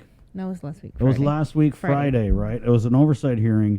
And at that hearing, the speaker had asked public health what they use to determine when schools would open. And Chima Mbakwem, the chief public health officer, said it would be based on community spread, which has only gotten worse. We're going to get to your comments on the Facebook, and we do have some callers on the line. We're going to get to you guys too, 637-0094. We're just continuing with this discussion as the announcement made and confirmed by Adeloop's communications director, Crystal Paco San Augustine, that it's anticipated that the governor will sign an executive order today allowing for the return of face-to-face for schools that are ready. One of our trusted voices here on the program, he's the former chair of the Physicians Advisory Group. His words, reopening schools right now, absolutely stupid. Dr. Hoa Nguyen, good morning. Hey, good morning. Hi. Wait, I didn't say that. Just kidding. No, I just said I have no word for it. It's it's really had to be. For the record, I fully support our face-to-face education for our kids, but it had to be there's a lot of plan to be in place to ensure that the safety of our children in the hospital. But I do not think that we do anything different today compared to about 2-3 weeks ago when we closed the school. I don't think that any plan are in place that are comfortable with both the public health, GDOE, and the parents. I think that those plans are in place. They should be communicate that to the public, so that way the parents are not so much concerned and send their kid to school. Kids need to be in school, but again, it need to be a lot of plans need to be in place, and everyone need to know the plan before the parents are there. We don't want to send a kid to school and then there's a lot of positive again that in the newspaper, and then the parents panic, and then we end up shut down the school again. Things need to be out in the public regarding what any change already made in the last 2 weeks before we feel comfortable that children can go back to school. I have a son that's still in high school, and I want my son to go back to school. But at this point, I don't see any new things that would put in place across the board within the private and public school to ensure that the education and the school are safe for our children to go back. And if I look back 2-3 weeks ago, to me, the school are safe. I gotta tell you that. It's just the communication and the release of the positive and the contact tracing and the isolation. I don't think it's done appropriately, and I think that's the reason why the public get panic, and also the parent gets scared. So I think those things had to be fixed before we start to open the school, and it had to be put out 2-3 weeks at a time, so that way GDOE and everyone have a chance to make a plan. Okay, but it cannot be in the last minutes. Yeah, I think kind of unfair for both the school and the parents to be open in about 2-3 days. There's a lot of people need to be involved on this one. Doc, I just feel like in order to fix a problem, you got to acknowledge it's a problem. Yeah. And I haven't heard public health acknowledge, we don't have enough contact tracers. Yeah. I just don't get it. Like, they don't what even is going on? Answering the phone is a problem. Yeah. That's you guys. Contact tracing and in school for positive need to be firmly in place, and we need to have to dedicate manpower just for the school alone. But that's 20-something thousand kids there, so that's beside the contact tracing for the general public. So those have to be in place. The update on the immunization status for this for the staff GDOE need to be made public. A testing plan for the people that choose not to be vaccinated need to be in place, and for that the public know that all the mitigation factors have been in place, right? There's a huge difference with the private school and public school. Yes, I hear the comment from some private school this morning. Yeah, they are by far take a lot of initiative to protect their student, and my hat's off to them. And I feel like that they are ready to open the school for the children on the private side in those schools. Well, because they're also dealing with a smaller student load, right, Doc? Yeah. Yeah, they deal with the smallest student ratio, and those private schools, to me, they should be open. I think that should be across the board, that if the school are ready and have all the mitigation factor, all the plan in place, they should be allowed to open. Because again, as much as we can put education for our children, the better. That's the future of Guam. But we have to be cautious, right? I mean, this is where the policymaker need to listen to the private clinic that do outpatient care.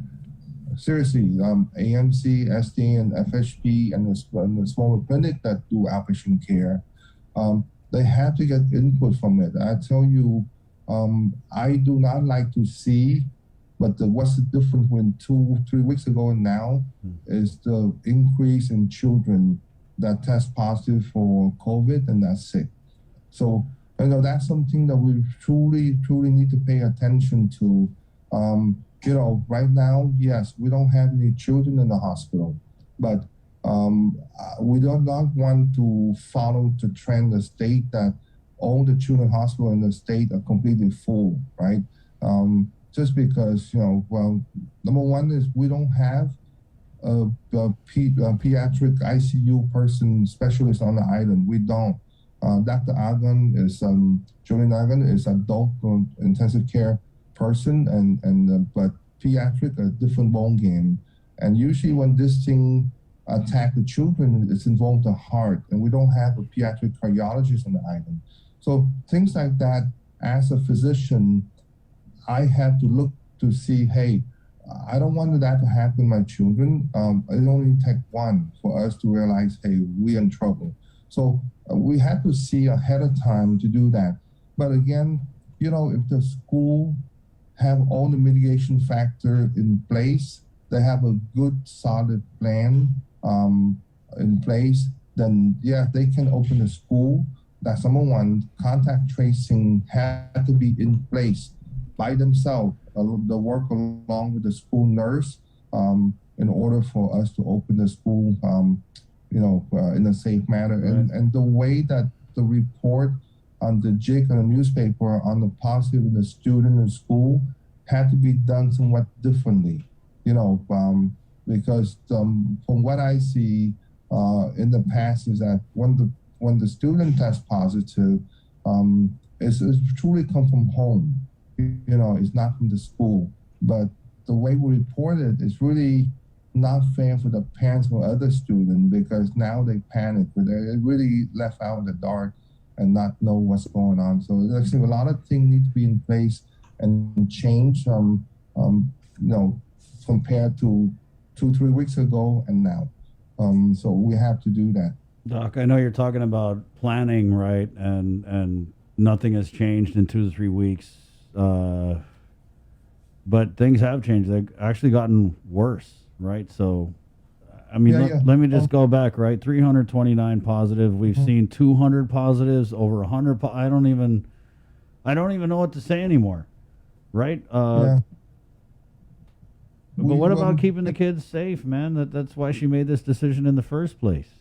And I want to say, had she followed your advice that you were asking her to follow, then maybe we would have been in a little bit of a better position today.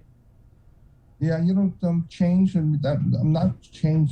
Change in the community. You have to first different and change put in place in the school in order to protect our children.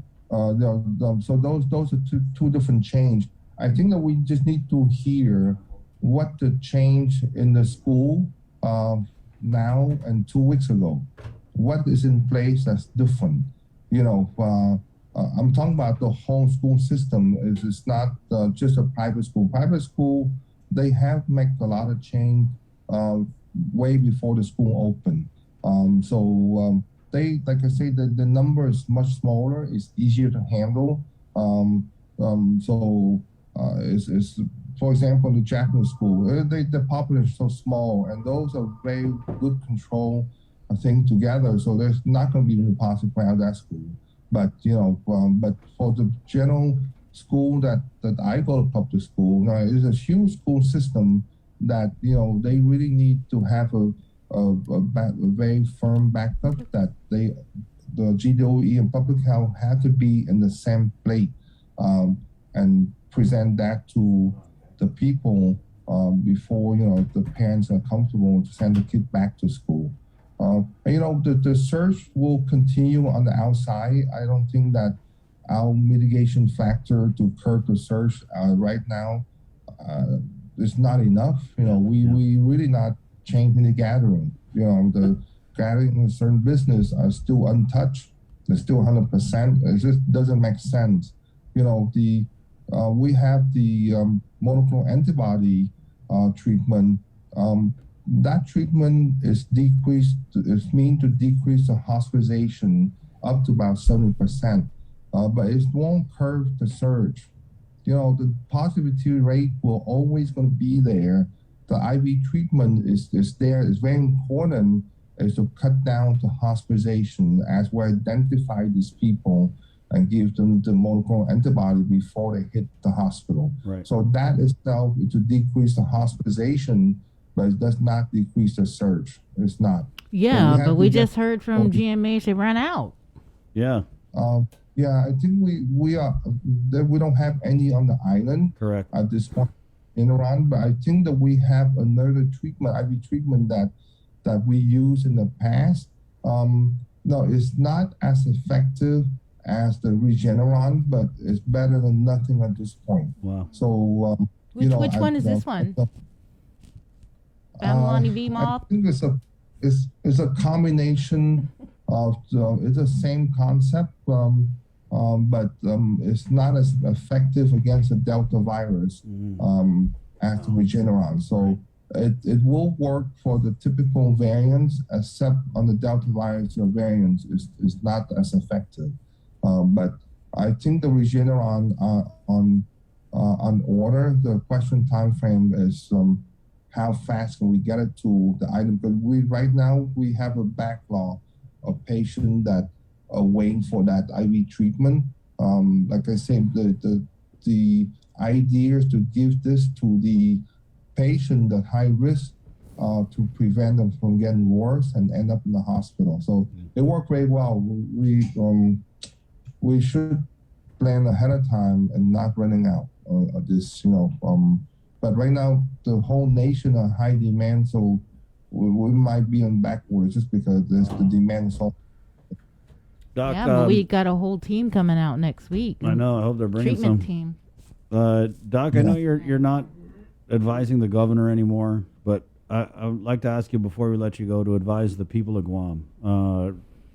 6 weeks into this surge, the measures that are in place, that this governor has put in place, to me, when I look at it, absolutely ineffective.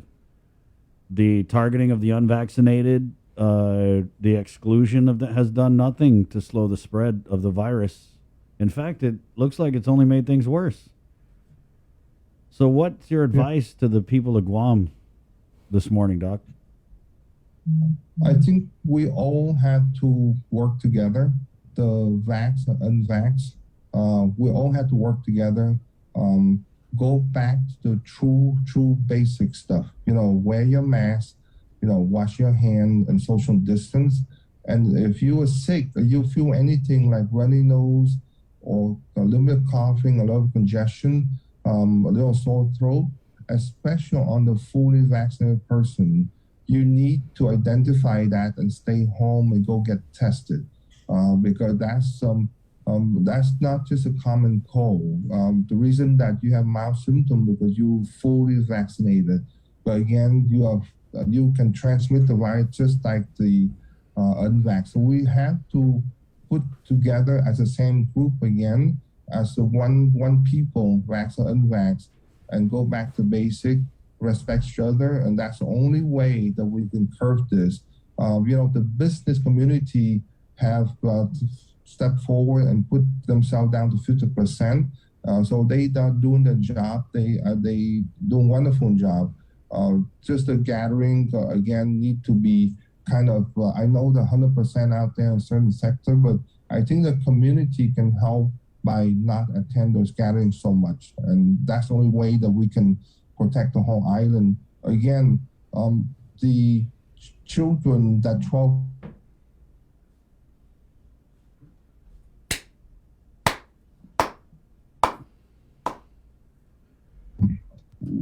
we do the three basic and everyone work together. So Christopher, I tell you, the school are safe to go to school. The message had to be out there for the parents. Again, the private school are totally different.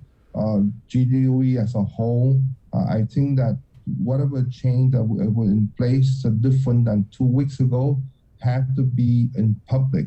So that way the public know that, hey, change have been in place, that now we can safely open the school. But so far, there's no message out there what the change is, so we have to do a lot of planning. I would say that if we're going to open the school for GDOE, I would say give it 2-3 weeks to put the plan together, present it to the public, and then they can open, safely. Right.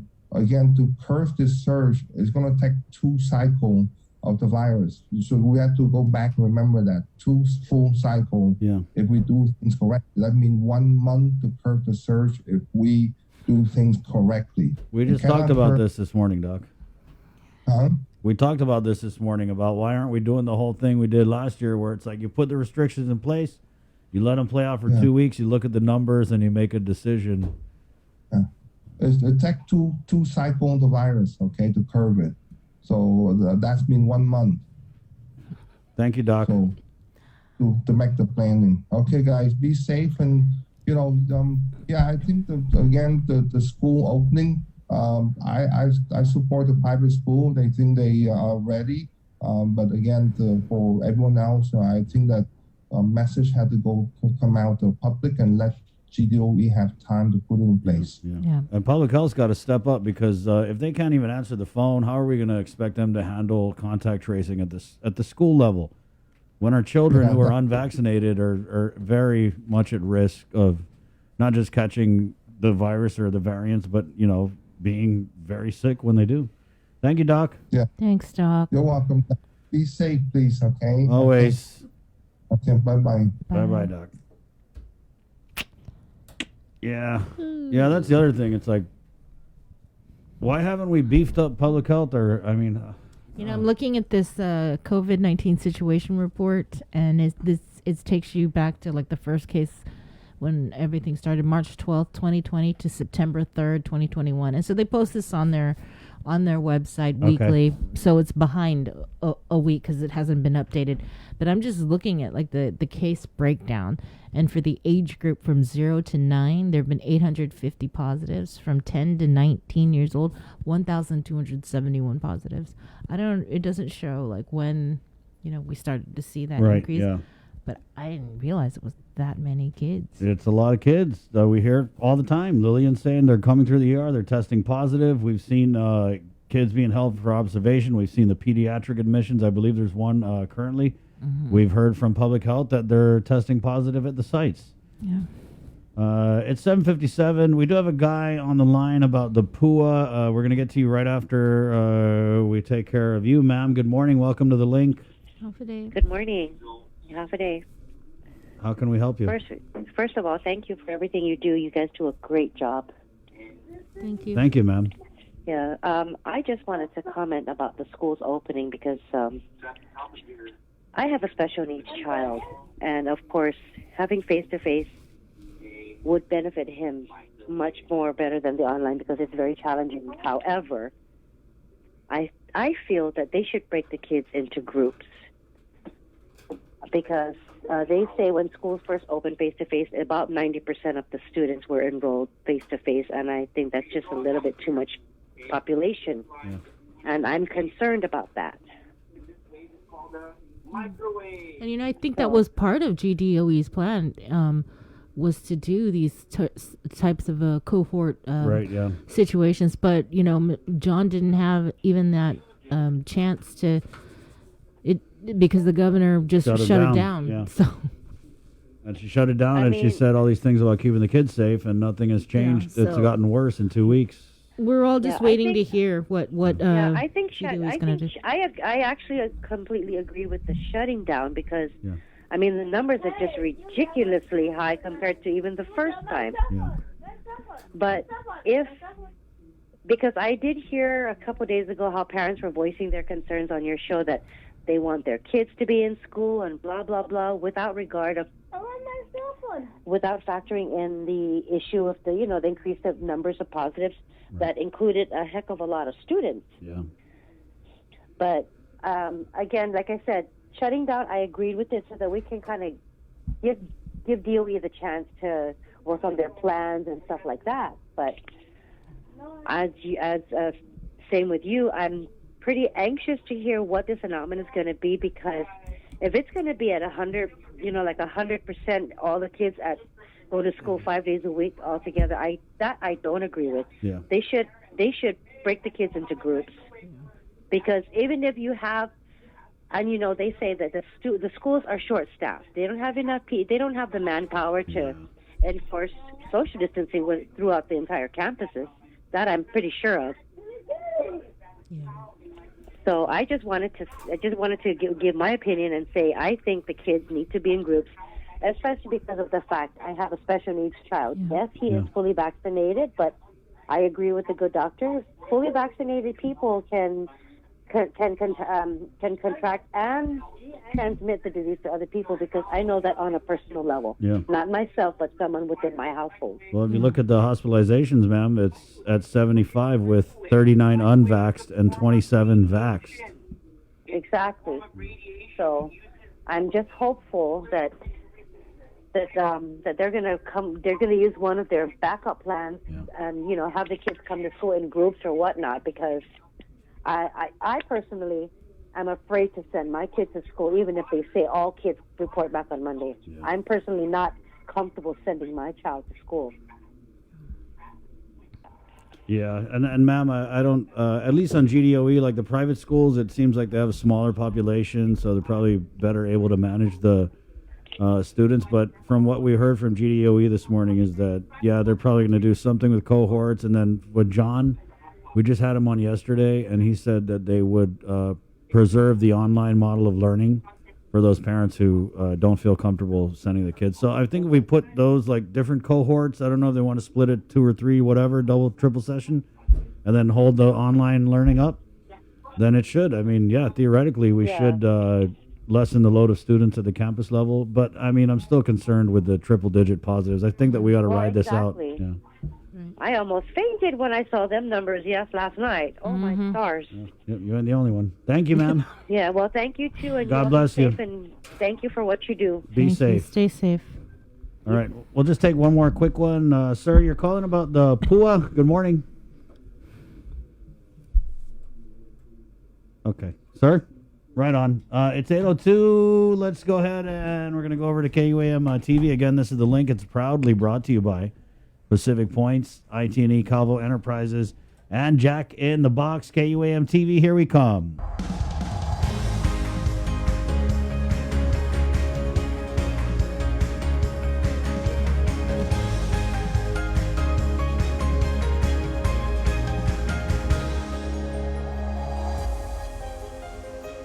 Good morning, Guam. It's 8:03, KUAM TV. Buenas and off a day. Welcome to the link. Miss a link, miss a lot. Do not miss it. Good morning. It's Thursday, September 9th, 2021. My name's Chris. I'm Sabrina.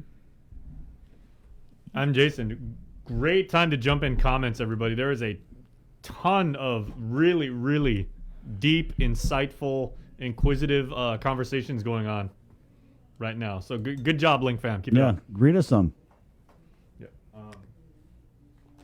There's actually a whole bunch of threads, and people are, jumping on each other's. Really good concerns, questions, thoughts when we had that what was essentially like an education roundtable. Yeah. Earlier, people saying, and you said, Chris, it's maybe like the ratio is maybe for every one person that supports face-to-face, 10 people said they absolutely do not. So they're very, very concerned about it. They said the hybrid model might work for them. When Dr. Nguyen was on, some people said, thank you, Doc. And they said, if it works for the private schools, that's one thing. But GDOE, by its size and scope and scale, completely different animal. Right. Well, let's go ahead and do news, because I've got Let's to go ahead and do news. Fine. It's 8:04, brought to you by Pacific Points. It's our 8 o'clock newscast with the very latest. Sabrina Salas, Matt Tanani, good morning. Off a day, everybody. Guam recorded another COVID-19 related fatality. According to the Joint Information Center, the 154th death was an unknown man listed as a John Doe who was pronounced dead on arrival at GMH on the 7th. There was no verifiable record that he had been vaccinated. A total of 75 people are hospitalized. 5 are receiving ICU level of care. Out of the 75 patients, 39 are reported unvaccinated. The vaccination status of 8 patients at Naval Hospital was not available. One patient is ineligible to receive the shot, and 27 are vaccinated. Public Health reports 325 new positive cases out of a little over 1,600 tests conducted on Tuesday. 149 cases were identified through contact tracing. One had recent travel history. To date, there have been a total of 11,819 officially reported cases of COVID. 2,375 cases are active, and there have been 9,200 recoveries. The CAR score is 41.4. The Guam Department of Education confirmed 4 employees tested positive. They were from Machinao Now Elementary, George Washington High, Ukadu High, and Tidzin High. And speaking of education, the governor is expected to sign an executive order today allowing for the return of face-to-face instruction as early as next week. Adelup Communications Director Crystal Paco San Augustine last night confirmed that the governor and lieutenant governor met with GDOE and then private and charter schools yesterday afternoon to discuss a target date to resume in-person learning. An executive order is expected again to be signed today. She added, our target is to allow for in-person learning to resume as early as Monday the 13th for schools that are prepared to do so. St. Augustine says they were not closing schools indefinitely, just pausing to ensure their mitigation was in place given the sudden rise in cases. She adds everyone is aware of protocols and committed to ensuring compliance, and they are ready to move forward. Meanwhile, stateside, parents are facing tough choices as kids head back to school this week. COVID cases among America's children are surging to all-time highs. More than 252,000 kids tested positive for COVID in the last week. That is the highest total ever in a 7-day stretch. Mariah Villarreal reports from San Antonio, Texas. I just want peace of mind when it comes to my child and their safety and their education. For Lindsay Harrison, sending her 3 kids back to school has been a source of anxiety and stress. Her oldest child is immunocompromised in a district where masks are not mandatory. And in the first 8 days of school, 250 notices of positive infections like this one have been sent to families. But Harrison says they're missing key information about who is sick, like at her 3rd grader school, Kinder Ranch Elementary. Why can't we know? Every time a Kinder Ranch affiliated person is testing positive for COVID, whether it's a sub, whether it's a teacher, whether it's administration, or if it's a student. According to the Texas Tribune, at least 45 school districts across the state have suspended in-person learning following spikes in infections. The Lone Star State recording a record in pediatric hospitalizations over the weekend. Dr. Norm Christopher is the chief medical officer of the Children's Hospital of San Antonio. There is no doubt.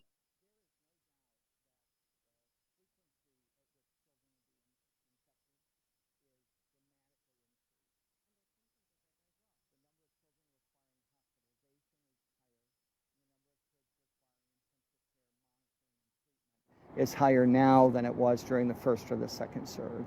If we can't be transparent in that information, then what sort of normal are we getting back to? We did reach out to Comal ISD. They did not talk to us on camera, but sent us a statement explaining that when someone tests positive, a student or staff member, they do send home a letter immediately on that day notifying parents. And if the parent believes that their child was in close contact with that person, they can ask for an excused absence. They did clarify they do send home the grade level that person was in. However, they cannot release any identifying information by law, and that is what is concerning and confusing for parents. Mireya Villarreal, CBS News, San Antonio, Texas. With more news now, here is Nestor Lecanto. This news update is brought to you by Pacific Points. Do more, get more. Hafa adai and good morning, everyone. Here's your headlines on the link. The contractor for the Mangilao Solar Farm project is facing a multi-million-dollar fine for environmental damage to the Marvo Cave area. Tyler Matanani has more from the Guam Contractors Licensing Board. Environmental controls made up about 75% of one of Samsung E and C America Inc.'s largest permits, valued at over $51 million. The Guam Contractors Licensing Board held a special meeting to discuss the amount of fines that would be imposed on Samsung due to environmental damages to the Sessagen area caused by their failure to implement their approved sediment and erosion control plans in a large-scale solar farm project. CLB Executive Director Buddy Orsini. Based on our laws and our rules, on that particular amount, not less than $200, not more than 50% of the contract amount. That $51 million, I'm going to go with $25,539,000. The fine amount is only based on Samsung's violation of failing to implement the ponding basins. The actual project is valued at over $200 million. They admitted that they failed. There were measures there as a licensed contractor. They should have known better. As big as a contractor they are, they should have known better. Samsung has 15 days to attest to the fine. Reporting for Guam's News Network, I'm Tyler Matanani. A new treatment method to combat COVID has been introduced by Public Health and the Guam National Guard. This as the numbers continue to surge. Daniel Perez has more. Long lines continue at the Tizan testing site. But what's different is that if you test positive for COVID-19, Dr. Louis Cruz of the Guam Army National Guard will refer you for the new monoclonal antibody treatments. With these monoclonal antibodies and also with antibodies that are made from getting the vaccine, they attack the spike proteins. It neutralizes the virus by preventing them from entering the cell, and then that's how the virus eventually, the body kills that virus and prevents you from getting serious COVID-19 infection that requires hospitalizations or even cause you to die. Dr. Cruz stated that this treatment is meant to lessen symptom severity and prevent hospitalizations, and only eligible patients may partake in this treatment. This treatment is for mild to moderate COVID-19 illness. That means you're symptomatic. You have the usual symptoms of COVID-19, which is cough, fever, chills, fatigue, loss of taste or smell, congestion, sore throat, any of those things, right? It is not recommended once you require oxygen or you're in the hospital, you can no longer get this treatment. So it's designed to prevent you from being hospitalized and prevent you from getting worse, that you need hospitalization. This new method of treatment is all part of public health's effort to stave off rising hospitalizations. What we're doing here at the testing site is identifying those that are high risk, and then I send a referral to GRMC. Their staff helps arrange the appointments, and patients are contacted at their appointment time to get the IV infusion.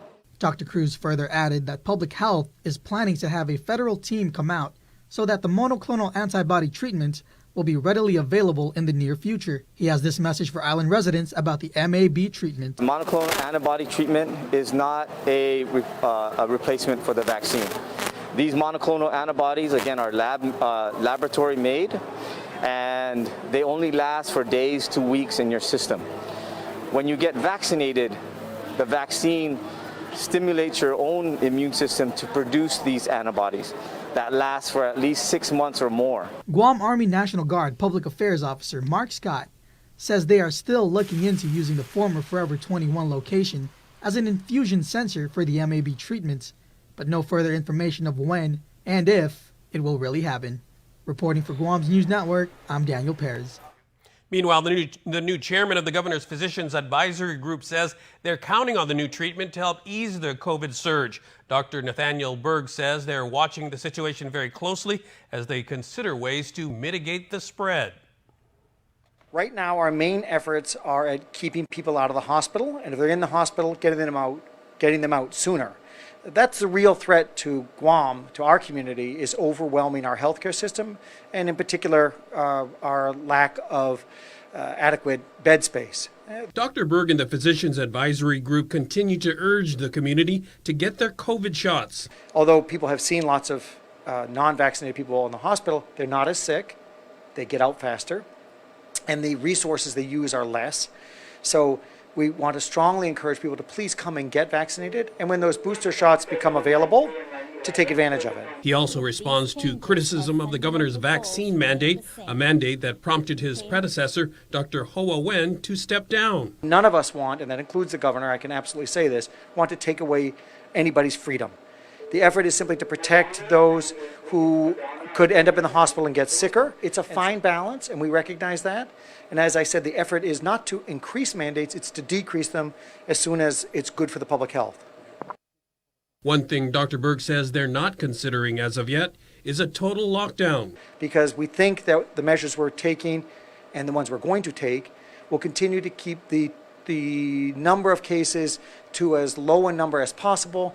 The numbers may be high, but if we can treat them with Regeneron, when those who are symptomatic, and do things to get people out of the hospital, we'll be okay. Berg believes that COVID and its variants will eventually become endemic, meaning a disease regularly found within the community. He says at some point enough will have been exposed and the community will reach a sufficient immunity level that we won't have to respond as aggressively to outbreaks. But he says we aren't there yet. That's it for now. We'll see you tonight for KUAM News Primetime. Back to you, Bree. This news update is brought to you by Pacific Points. Do more, get more.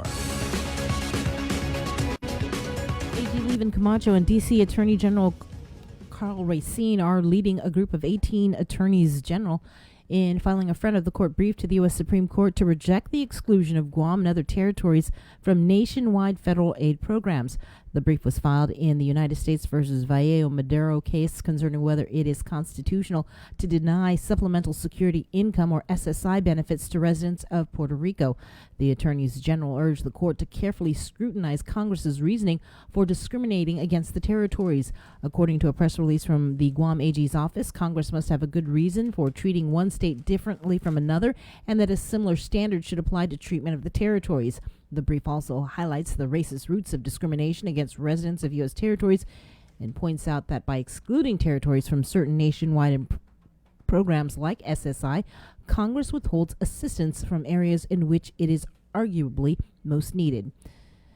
27-year-old Shailene Doris Valentine was arrested for allegedly pulling a gun on a woman known to her. GPD officers responded to an assault complaint back in late March.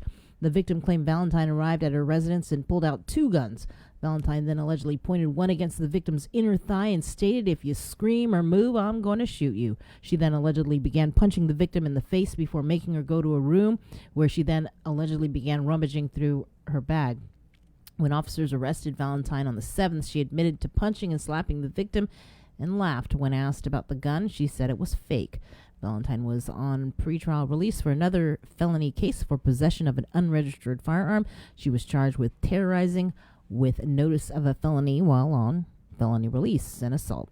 What started as a theft of service report led to a hot pursuit and two people busted on a myriad of charges, including drugs. Police chased down 45-year-old Eric J. Meno and 36-year-old Tomashina Pinaula Rios from PD to Santa Rita. It ended after they ran off the roadway near Naval Station. The car was stolen and police found drugs inside. Both were booked and confined. Meno faced a bulk of the charges because he was the driver. Additionally, he had 3 warrants for his arrest. As a reminder, COVID-19 testing continues today at the Old Teadsden Carnival grounds. It's from 8 a.m. to 12 noon. Again, be prepared to wait for several hours. We already got pictures. The lines are long. As well, you can get vaccinated today at the Micronesia Mall from 11 a.m. to 6 p.m. With your news in tomorrow, here's Kin Concepcion. Buenas tardes to get something to sa morgen ni KUAM News. Presenta ni Familia Mito gi First Hawaiian Bank. Matay dos mas talo ginitsa ng COVID-19. Sigon ni Joint Information Center, minasentu 52 na finaytay sa 70 anyos na lahi gi Guam Memorial Hospital gi Egan Mapo San Domingo. Iminasentu 53 na finaytay sa 34 anyos na Palawan no matay gi dia 24 gi Agosto. Maklasifika do nebu at na finaytay na gin ni COVID-19. Tudi dos na matay sa timabakuna. Masasunto, aji marino ni Estados Unidos ni matay gui gyanay ma-evacuated sa Afghanistan dyan ginaset bigwahan sa ma-promote después si finaytay niya estay Rajan Hospital Corpsman 3rd Class. Según ni press release sa Navy, si Max Soviak no Tauta, Ohio sa Manailoki no Purple Heart dyan aji Fleet Marine Force Corpsman Welfare na malaza siya sa punitayma niya na aksyon niya para suporti dyan protehin mangatsong niya siya. Sumana si Soviet gui kadumi na grupong militar numan matay gi 26 de Agosto. Animatun suicide bomber gatigi Cabo Airport ilugat ni maprotektehi. May station si Soviet gwinigid sa guahan dos anos na tempo tati. Dasen aktibo gi wagon sports. Masena suni mega na tau-tau ta gwini pero di grupo jujutsu ni martial arts na komunidad. Yutumo na suntu.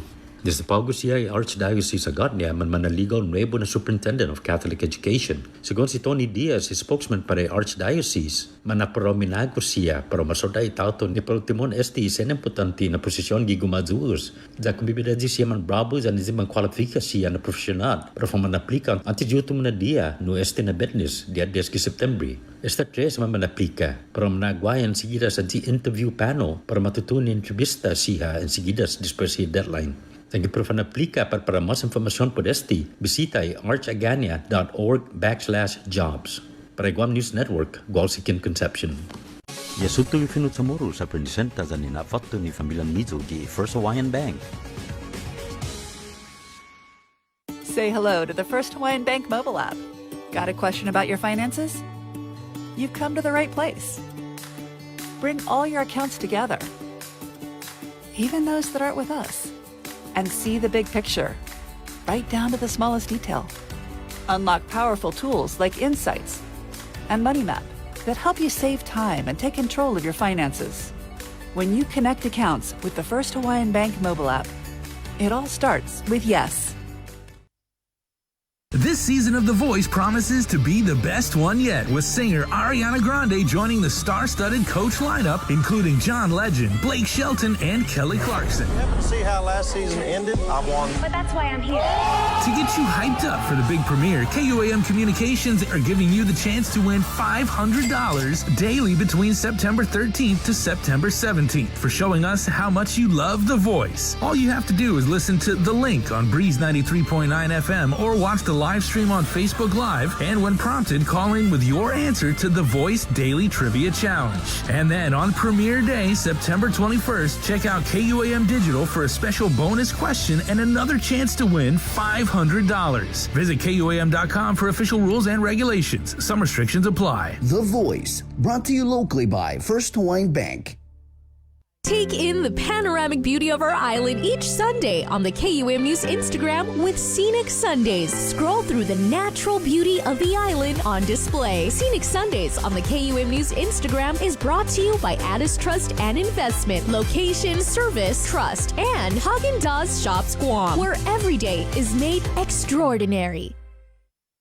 We know you're tired of hearing about COVID-19. Some of you are probably wondering whether this is ever going to end. However long it takes, we all have to do our part, including our children, to hold the line. You can protect yourself and your family by getting vaccinated. And if you're already vaccinated, don't let your guard down, because you can still give and get COVID-19. And if you're not vaccinated, remember that if you catch the virus, you could suffer more severe complications. At the end of the day, it's the choices we make to protect ourselves, our families, and our community that will control the spread. We know it sounds repetitive at this point, but again, wash your hands, watch your distance, and wear your mask. Together, we have to hold the line.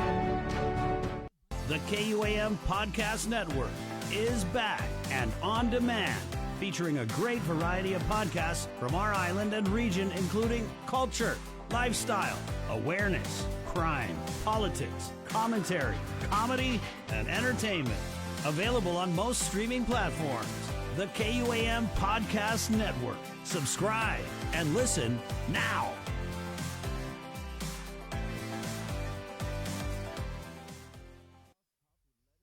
KUAM TV has been on the air for 65 years. 65 years of growing, changing, and adapting to the needs of our local community. 65 years of making you smile, laugh, and cheer, and being there for you in times of tears and heartbreak, and learning to heal together. We've kept you on the edge of your seats, been a trusted source for you to turn to, weathered many storms together, and celebrated life's big moments. And now at 65, we celebrate all the firsts we brought you over the years, and all the firsts that lie ahead as our world changes. KUAM TV, celebrating 65 years of firsts on Guam.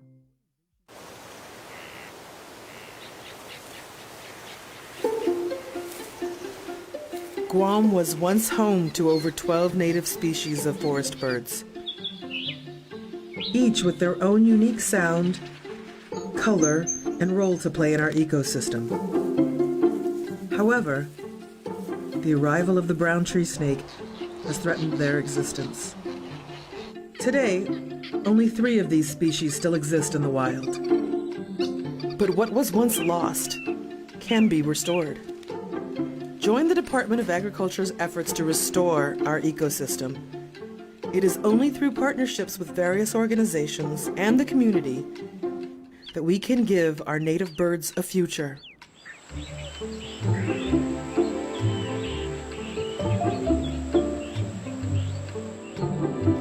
Support snake suppression.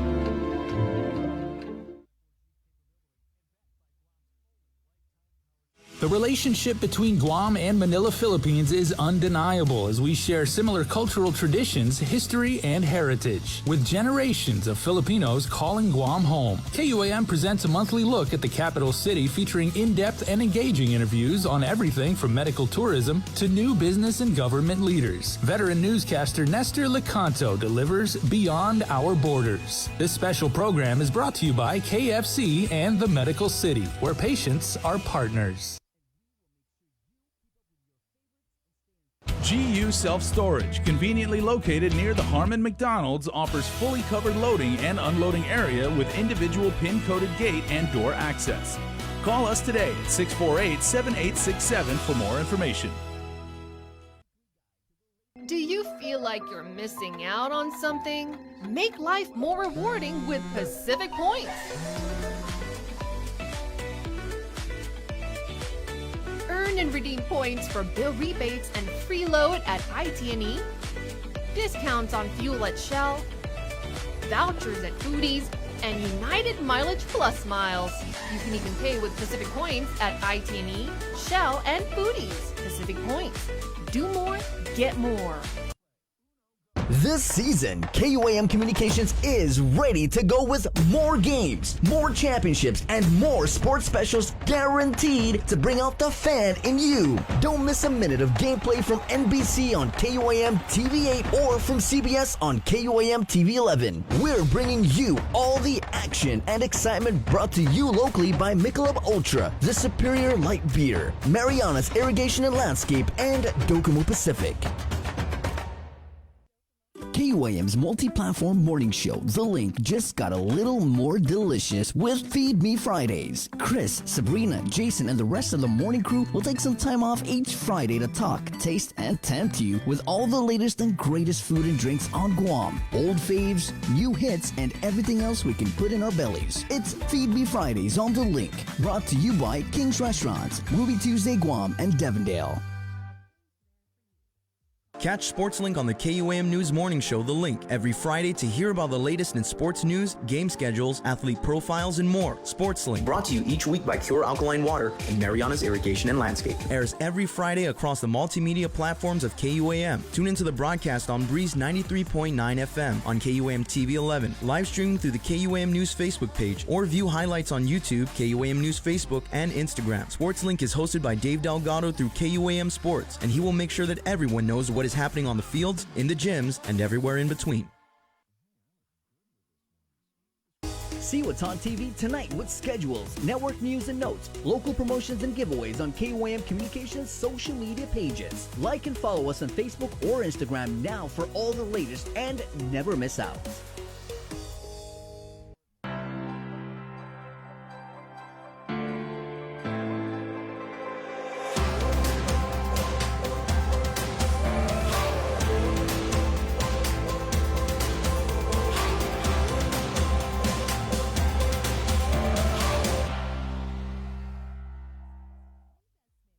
Uno Mixed. We're mixing it up on the last Thursday of every month with a look at lifestyle, entertainment, food, and so much more on the stations, networks, and digital platforms of KUAM Communications.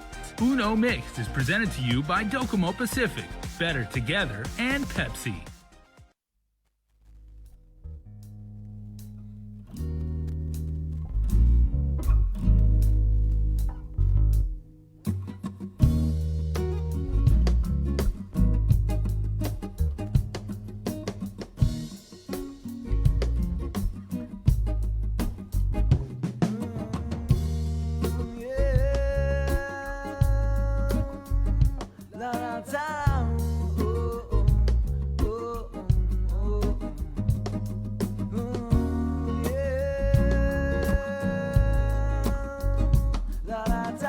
Hey, morning. 8:29, Thursday, September 9, 2021. Crazy morning, guys.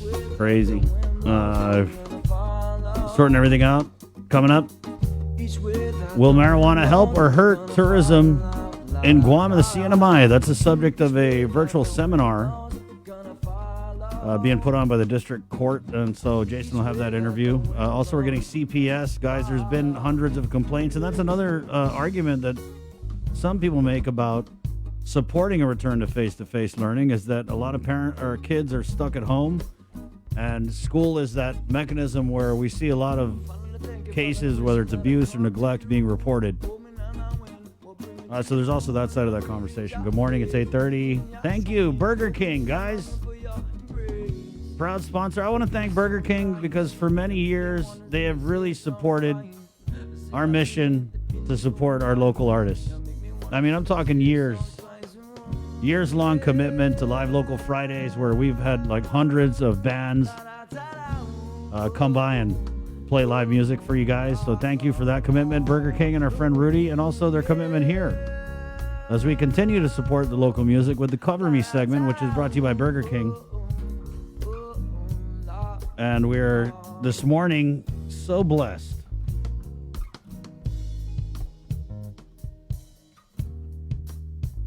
to have the Garlic Bacon King, Jay. Ooh. Jay, have you ever had a Garlic Bacon King? I'm thinking in maybe about 3 minutes I will. I could polish off that bad boy maybe in 2 bites. So that's a big sandwich. That is, yeah. It's the Whopper. Yeah. So remember Whopper Wednesdays, guys. You had me at garlic and bacon. Right. Go over to Burger King on Wednesdays. You get a Whopper. And then you say, I love the Whopper. And they're going to give you a new one absolutely free. It's 8:32 now. Ladies and gentlemen, mostly ladies, Jason Solis. Good morning. All right. Thanks, Chris. And marijuana hits the shores of the Guam and the CNMI. My friends watching right now, that's not only a statement of fact. It's not only a metaphor. It's also the theme of a virtual seminar that's going on the 17th from 10:30 in the morning until 12:30 in the afternoon. Very, very interesting material. Certainly something you're going to want to pay attention to. My two guests right now in the KUM News Zoom room, of course, the very honorable Chief Judge of the U.S. District Court of Guam, Francis Hideko Gatewood. Chief, good morning. A pleasure as always.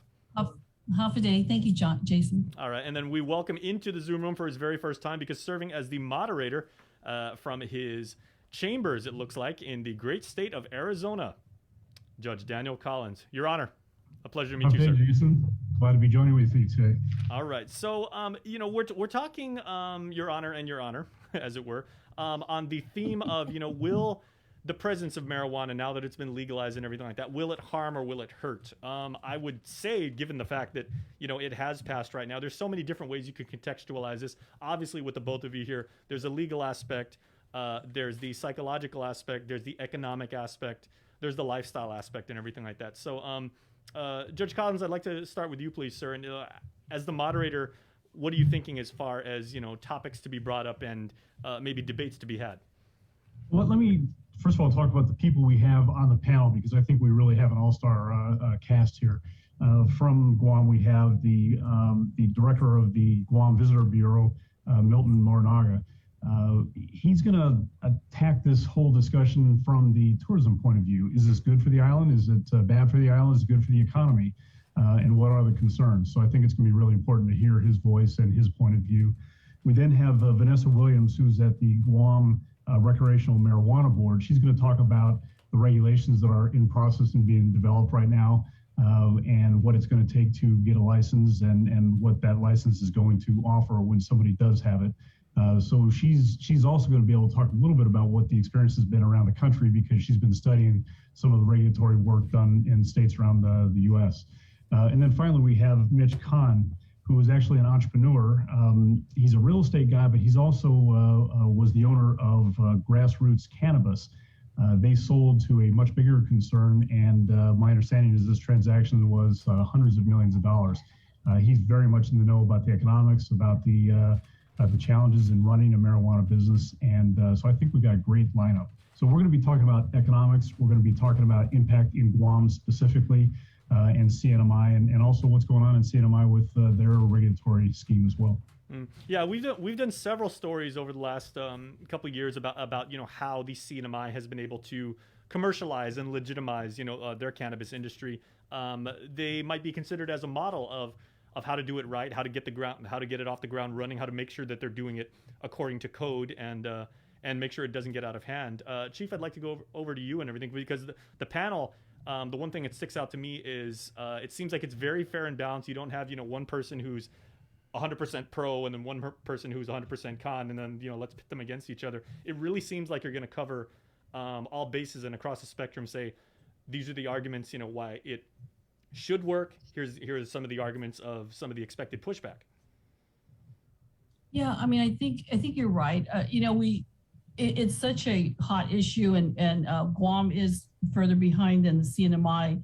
But I think you're right. As Judge Collins had discussed, we do have an all-star panel. You have Mr. Morinaga, who is a hotelier who's worked both on Guam, Saipan, and Hawaii, and totally understands the tourism industry. A true champion of our visitor industry, absolutely. Right, and so that's just a hot topic in terms of the venue. Should marijuana actually be in our tourism district? And so he's going to discuss that. I think speaking on behalf of the Guam Visitors Bureau, which he now is a part of and has been a part of for many years.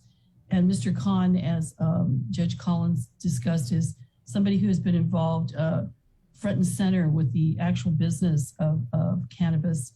And so he can talk about his experience nationwide. And of course, Vanessa Williams, who is the counsel who's tried to put the rules and regulations together. And I don't think they've been finalized yet, but it's taken a long time, and for many reasons. I suppose you can ask her that when she presents next week. And I'm really happy to have Judge Collins be our moderator.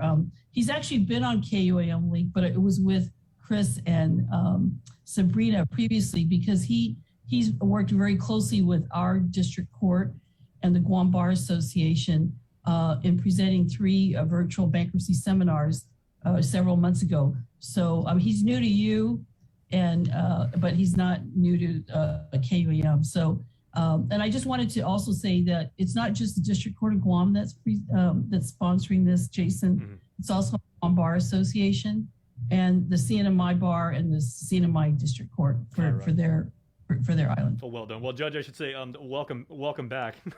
And I guess even though it's my first time, of course, like a great pleasure to meet you, sir.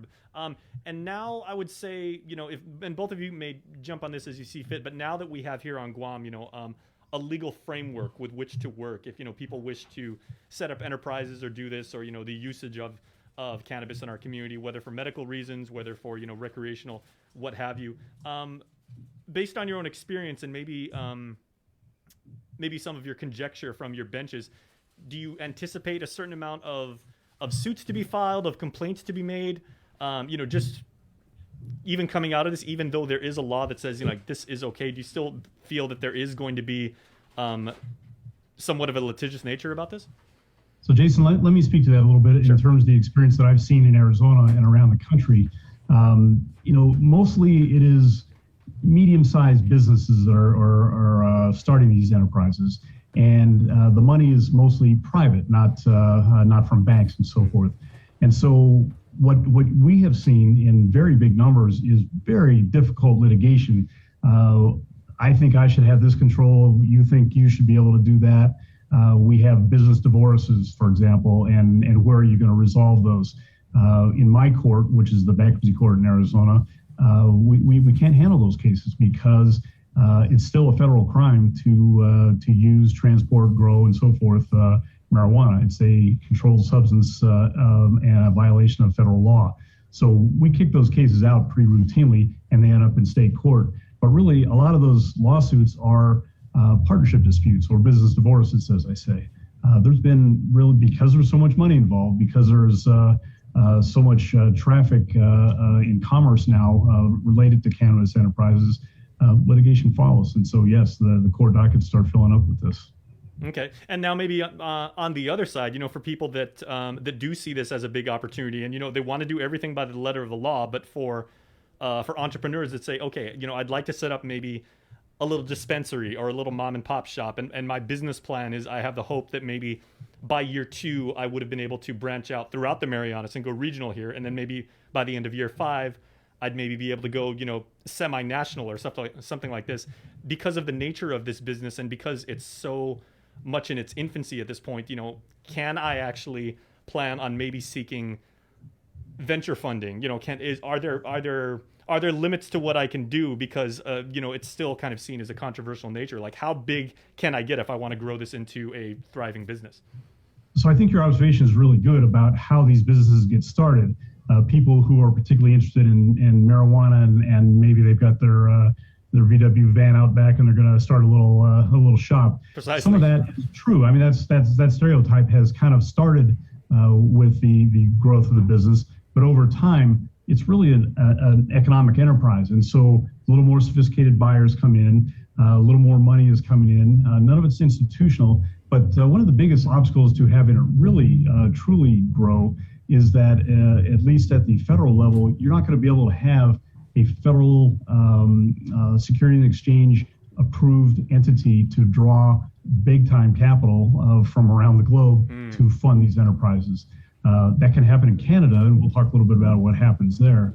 But there's some really, really big challenges in the banking world, in the taxation world, and frankly, in the street sales of marijuana, because everywhere you go, if marijuana is priced at X dollars at a licensed shop, you can go across the street and buy it on the black market for less. And so there's that undercutting of the market that is still a dynamic that's out there that is a competitive disadvantage for the licensed marijuana entities. So if I've got like a pie in the sky dream of, I say again, but maybe by year 5, I want to take my company, grow it, and then like really branch out and go public, Wall Street may have some concerns about that right now. Well, Wall Street's not going to be able to do it on a Securities and Exchange. As you see, with the SEC, as you said, yeah. And the banks aren't going to be able to provide the financing for it. But make no mistake, there's an awful lot of money chasing these deals. And Mitch Kahn is going to be able to tell us about the hundreds of millions of dollars just in his transactions selling out to a bigger concern. So the money's there. And if you're a savvy business person, you can grow it into that sort of multiple, if you will, of earnings. All right, very well. Chief, I'd like to go over to you, Chief, because you were talking about our good friend, attorney Vanessa Williams, and you said, she's put so much work into this, and she's even told us that, because this is such a delicate matter, and yet they, we want to set the ground rule right from the get-go. She said she'd rather do this correctly rather than do it quickly.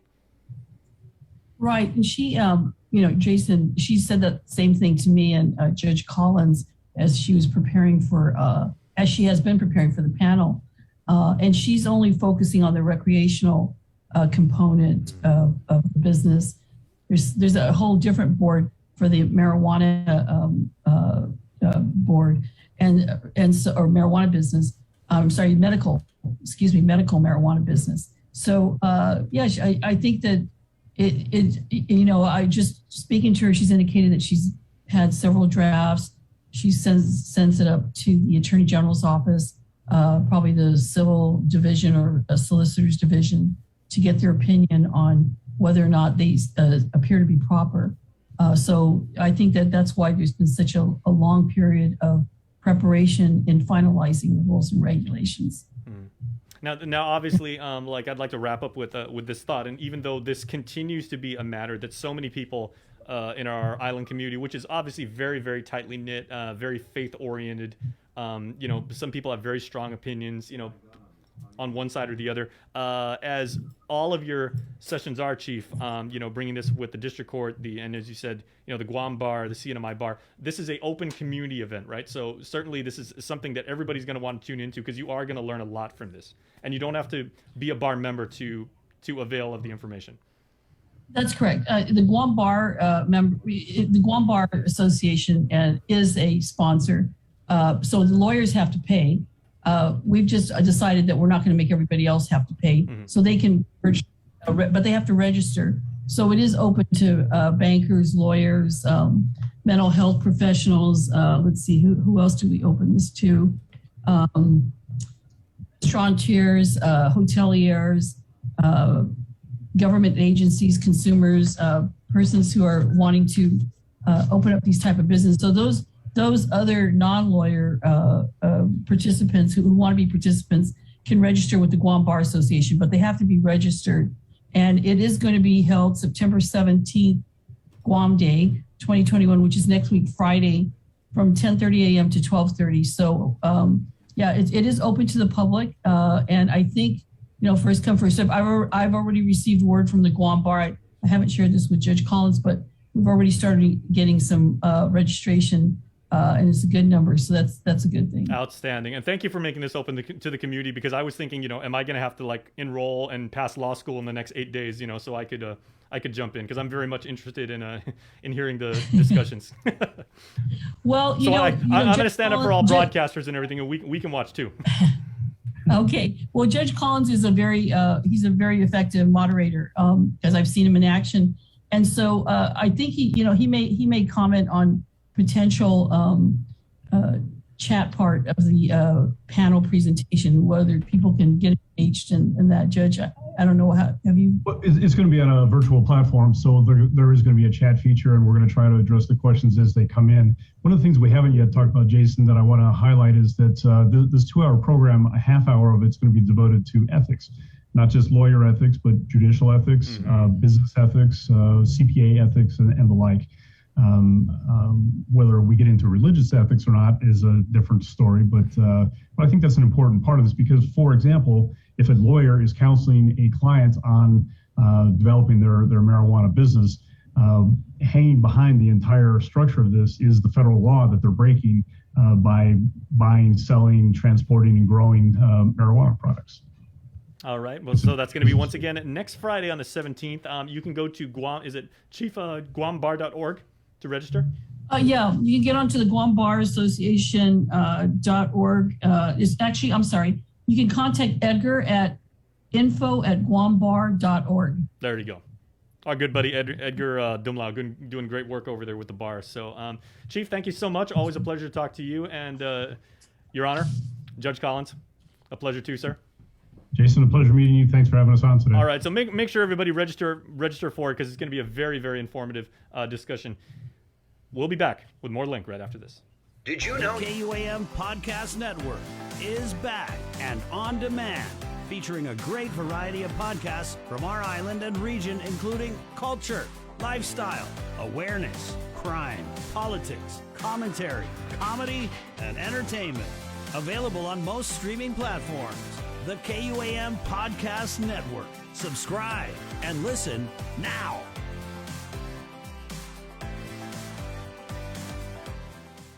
Take in the panoramic beauty of our island each Sunday on the KUAM News Instagram with Scenic Sundays. Scroll through the natural beauty of the island on display. Scenic Sundays on the KUAM News Instagram is brought to you by Addis Trust and Investment, Location, Service, Trust, and Haagen-Dazs Shops Guam, where every day is made extraordinary.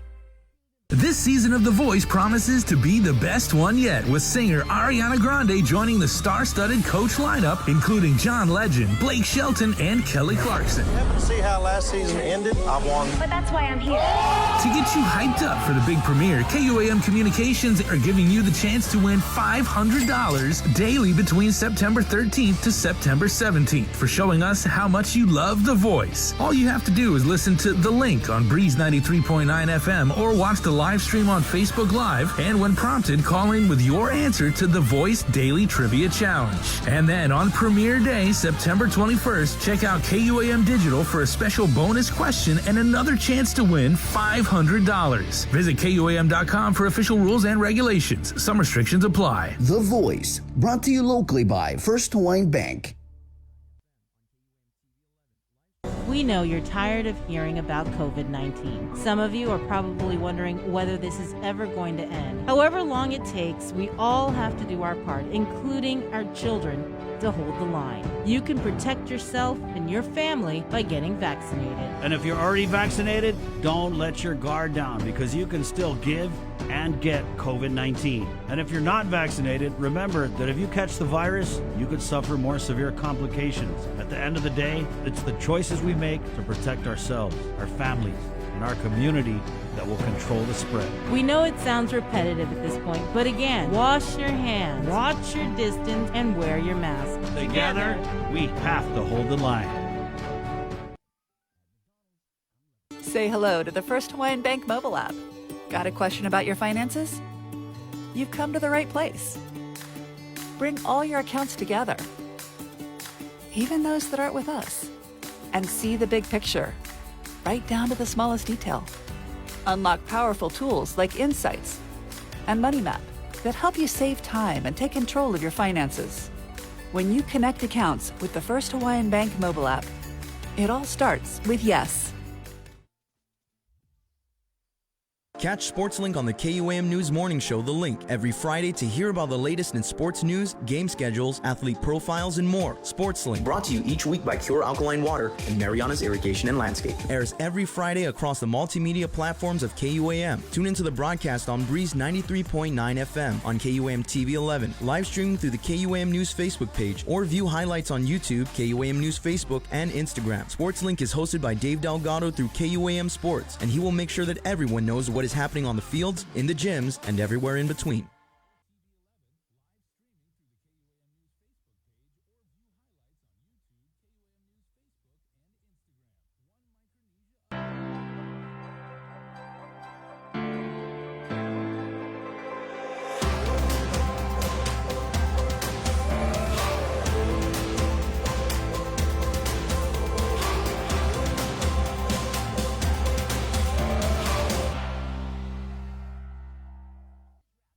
See what's on TV tonight with schedules, network news and notes, local promotions and giveaways on KUAM Communications social media pages. Like and follow us on Facebook or Instagram now for all the latest and never miss out.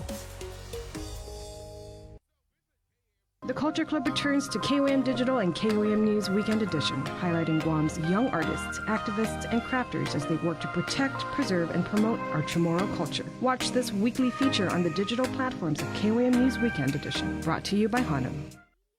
The world of television is more exciting than ever. Don't miss a minute of special presentations from NBC on KUAM TV 8 or from CBS on KUAM TV 11. Every month, we'll bring you the fun and excitement of award shows and red carpet moments, special series presentations, and other great network programs. Brought to you locally by King's Restaurant, Ruby Tuesday Guam, Bud Light Seltzer, and Docomo Pacific, giving you more reasons to tune in and turn on. Fall in love with TV again with the best from KUAM Communications. This season, KUAM Communications is ready to go with more games, more championships, and more sports specials guaranteed to bring out the fan in you. Don't miss a minute of gameplay from NBC on KUAM TV 8 or from CBS on KUAM TV 11. We're bringing you all the action and excitement brought to you locally by Michelob Ultra, the superior light beer, Mariana's Irrigation and Landscape, and Docomo Pacific. KUAM's multi-platform morning show, The Link, just got a little more delicious with Feed Me Fridays. Chris, Sabrina, Jason, and the rest of the morning crew will take some time off each Friday to talk, taste, and tempt you with all the latest and greatest food and drinks on Guam. Old faves, new hits, and everything else we can put in our bellies. It's Feed Me Fridays on The Link, brought to you by King's Restaurants, Ruby Tuesday Guam, and Devondale.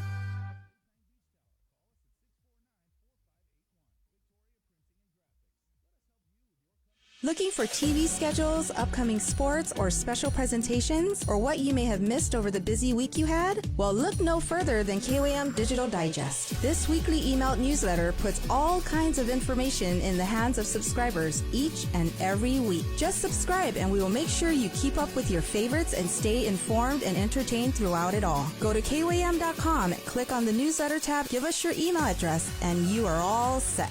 Brought to you in digital partnership with King's Restaurant and Ruby Tuesday Guam. It's the KUAM Digital Digest, your weekly guide to the latest information and best entertainment on the stations and platforms of KUAM.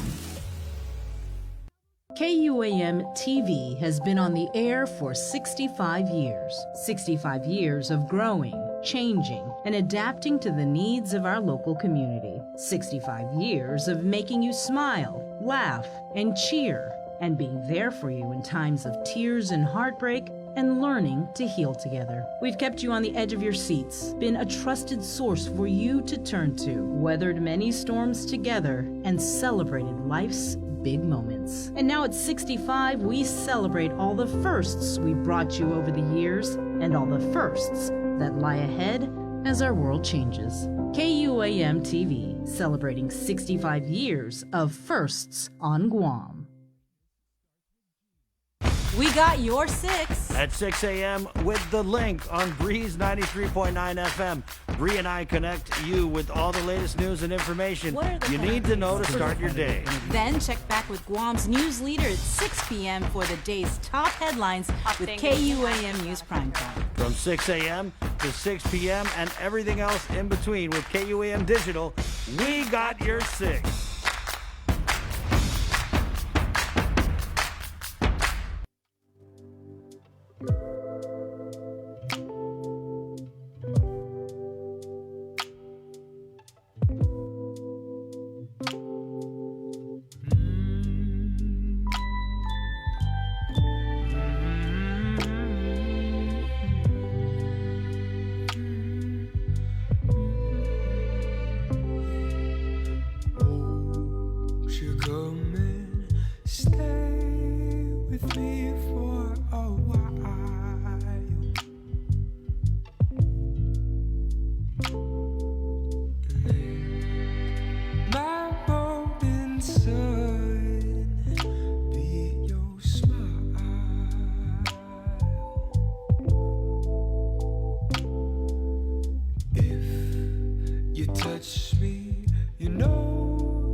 We got some comments here on our Facebook Live feed. Good morning, by the way, KUAM TV. It's 8:57. This is The Link. Miss a link, miss a lot. Dolly Osborne comments in. I never knew Bitcoin was real until I tested it. Now I'm very happy that I received my profit after a few days of... I'm thinking that might be spam. Okay, sorry. And not the kind of spam you like. I know. I thought they were complaining about the return to face-to-face. Good morning, guys. Now, if it's Dogecoin, that's the one you really want to watch out for. Boy, this person crazy. Good morning, guys. Brought to you by Pacific Points, IT&E, Jack in the Box, Cabo Enterprises. Good morning. This is The Link. 8:58. Let's go in with Child Protective Services now. We have in the KUAM News Zoom room. Thanks for joining us. Hold on, let me just make sure I get all your names and titles right.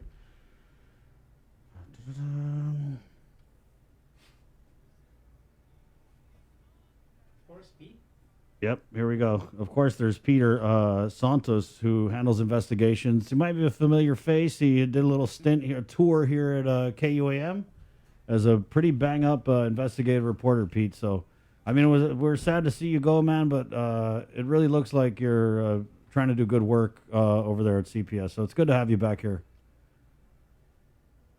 Right on. And then we've also got Mel Maglotnia, who handles intake and crisis, and she is joined there by Crystal Gooden, who handles case management.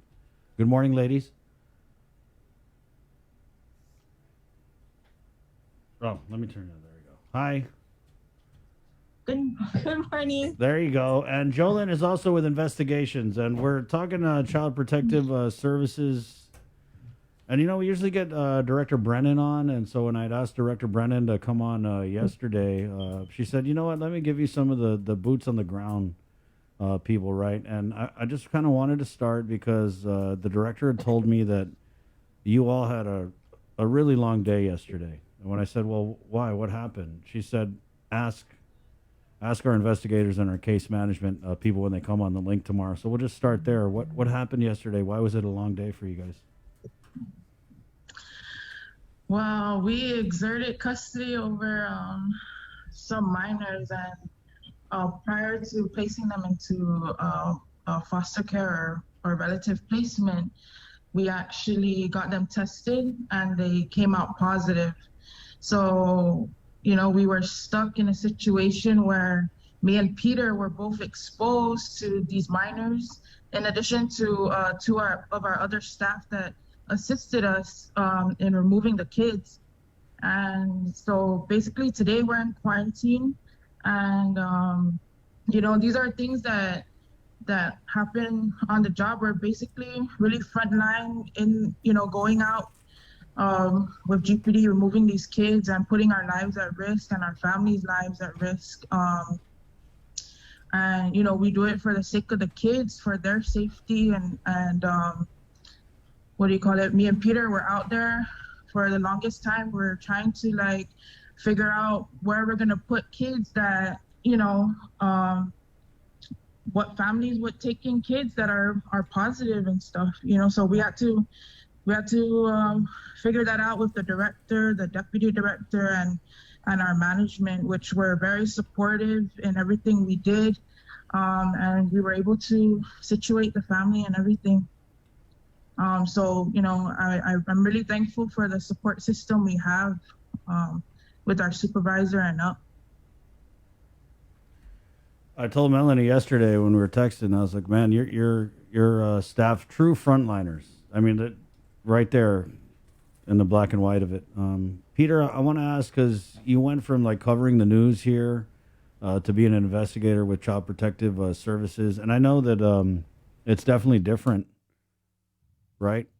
And I know that there are things that you guys see that you just can't unsee. And it's also so concerning with this pandemic that we see the number of complaints and referrals. I mean, it's just through the roof. And you read about these cases of not just abuse, but neglect, right? Drugged out parents, just really creating the worst living conditions for their kids. So tell us, Peter, what it's like on any given day working for CPS. The referrals never stop. And that's something that I've always noticed when my mom was working at CPS, is that the referrals never stop, and there's always something that happens, and it is unfortunate, that we're in a predicament where face-to-face puts, these kids at risk. But also when you think about it, there's a lot of kids out there that school is their safe haven.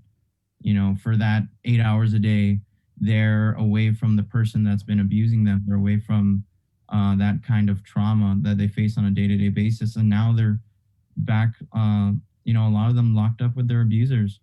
And the abuse varies from, physical abuse down to sexual abuse. And it's something that's not an easy thing to have to talk to a kid about.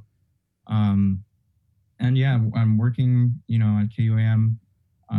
You see the surface level of it all. You see what you're allowed to see, but working in my position now, I'm actually out there in these homes, smelling the smells, seeing what I see. It's not for the faint of heart. And I've always known that, just because of how my mom always described her work.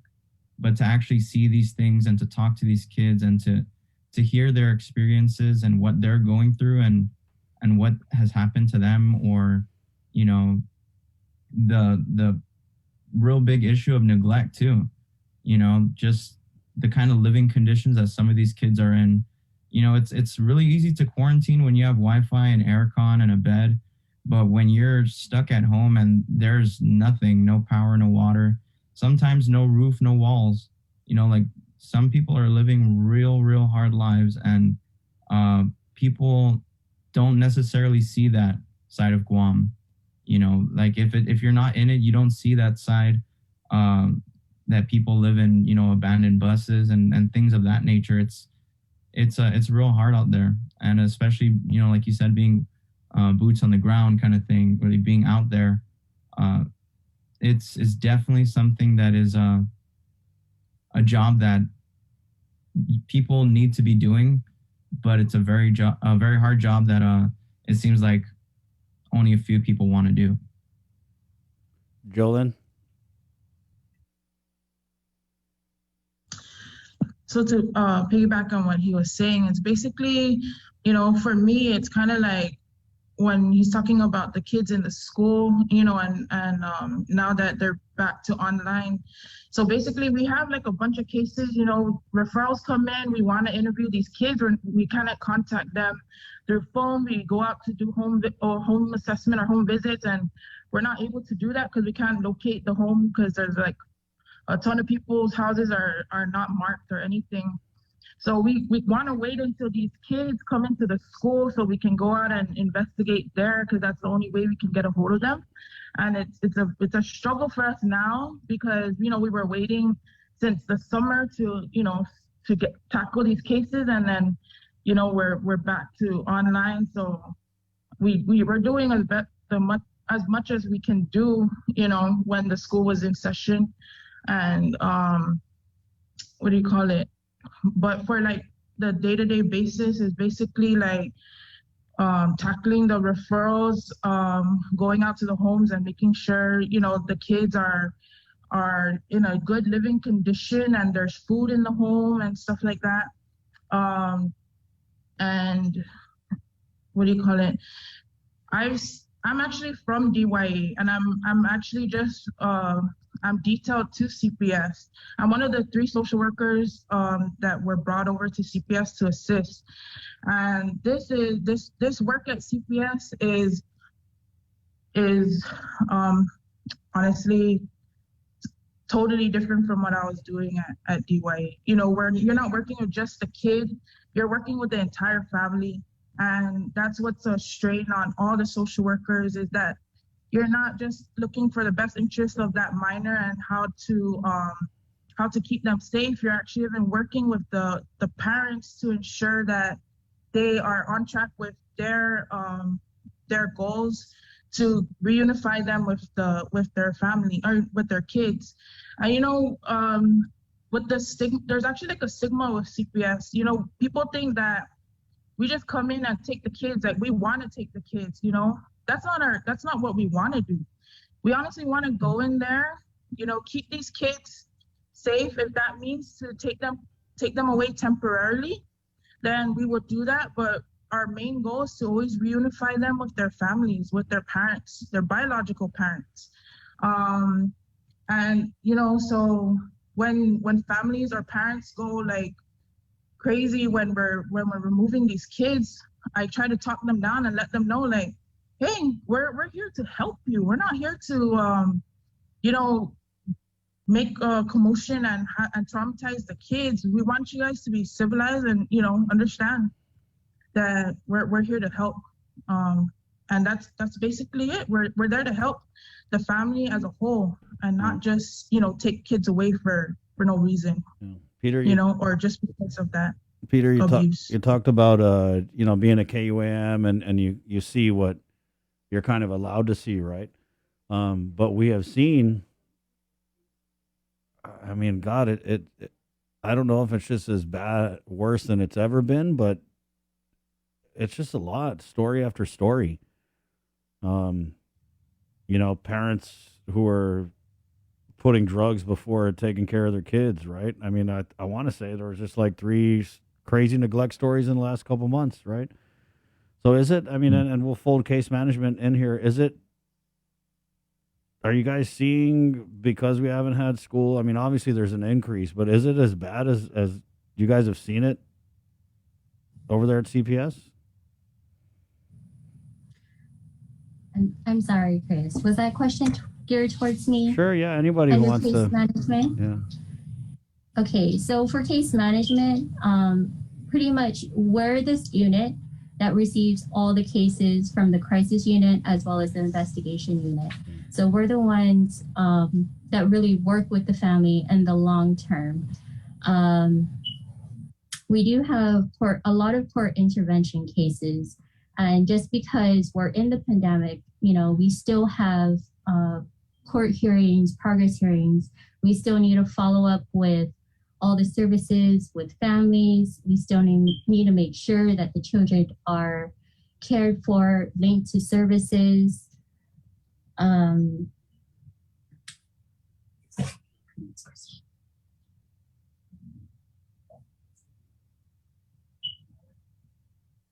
Are you okay? Yes.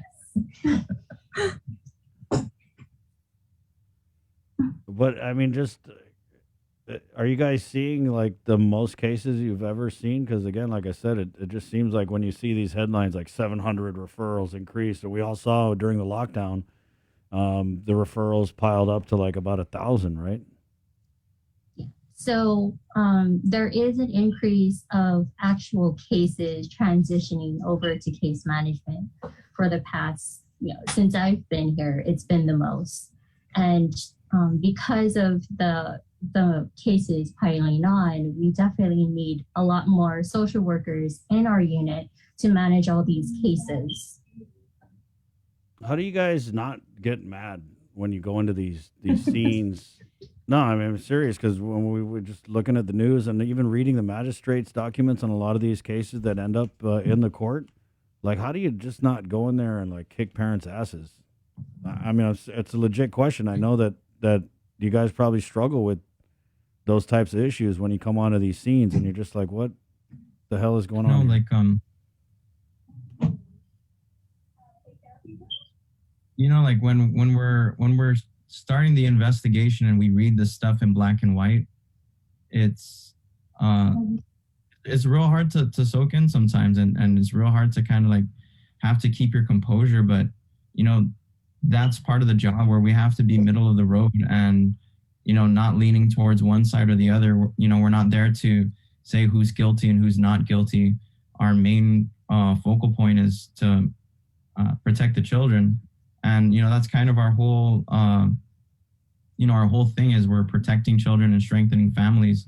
And like on a day-to-day basis, like Jolyn said yesterday, we had to exert custody, and that is something that happens on a day-to-day basis, and you exert custody only when it really, really needs to happen. And it's not a fun thing. It's not something that we want to do, but in those cases, we have to. Pete, when you use the term, you're using the term exert custody, right? And I know that that's kind of like the professional term. Can you explain to our audience what exactly you mean when you say you guys show up and you have to exert custody? So if a child's safety or well-being, is at risk to the point where it's become like apparent that the child is not safe in that home, then it's, incumbent upon us as Child Protective Services to take that action to place the child under our care. And then we will, take the necessary steps to ensure that the child is taken care of. So removing the child from the parent's care into our care and then through our channels. Jolyn, what's that like when you have to pull these kids away?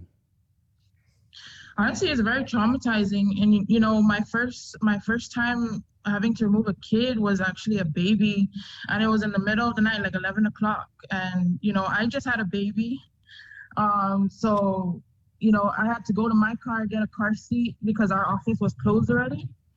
And then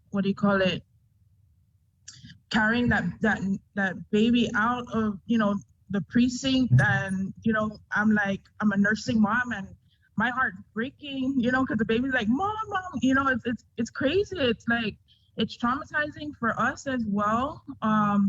But like Peter said, it's not for everyone. You gotta stay strong. You can't show your emotions at times when you really want to, but when you go home, you kind of cherish your families, and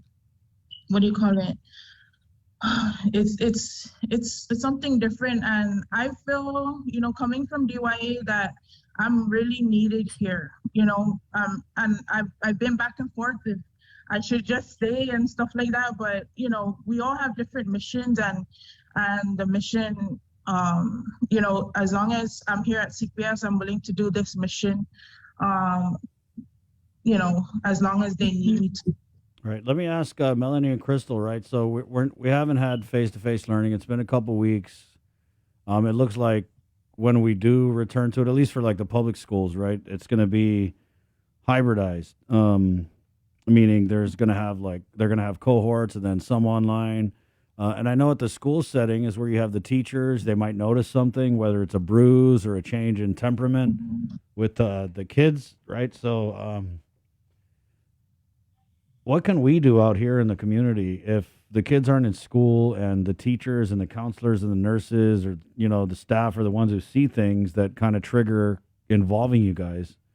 What do we out here in the public need to know? What are the signs that we should look out for so that we can kind of stand up in place of what normally happens at the schools?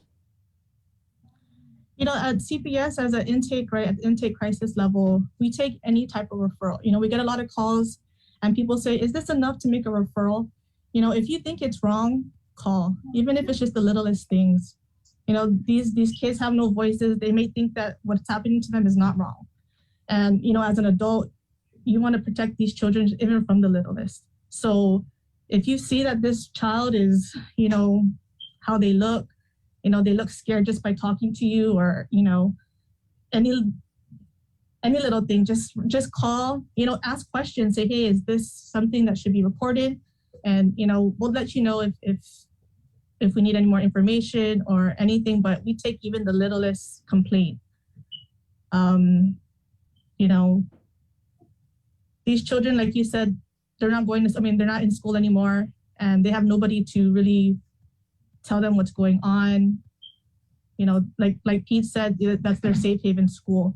And, you know, while, you know, just within my experience here, when it was school time, we had the influxes of, you know, calls and intakes from the schools. Then we had summer.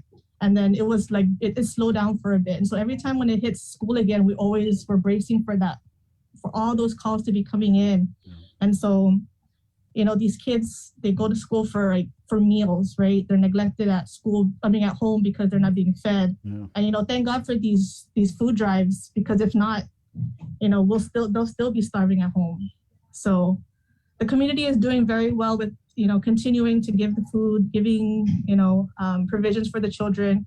But it's also the community's part to protect them also, because sometimes the people who are supposed to be protecting them, their parents, aren't doing that. So, Crystal, you want to add? Crystal? So, you know, anybody in the community can really make the referral. They can either call us at our office during working hours. They can come to our office and show up and say, I want to make a referral. We also receive faxes. They can also go to GPD and inform them like, hey, I have a suspicion of some kind of abuse or neglect. And then, of course, all GPD officers can go ahead and make contact with CPS, especially after hours, on weekends.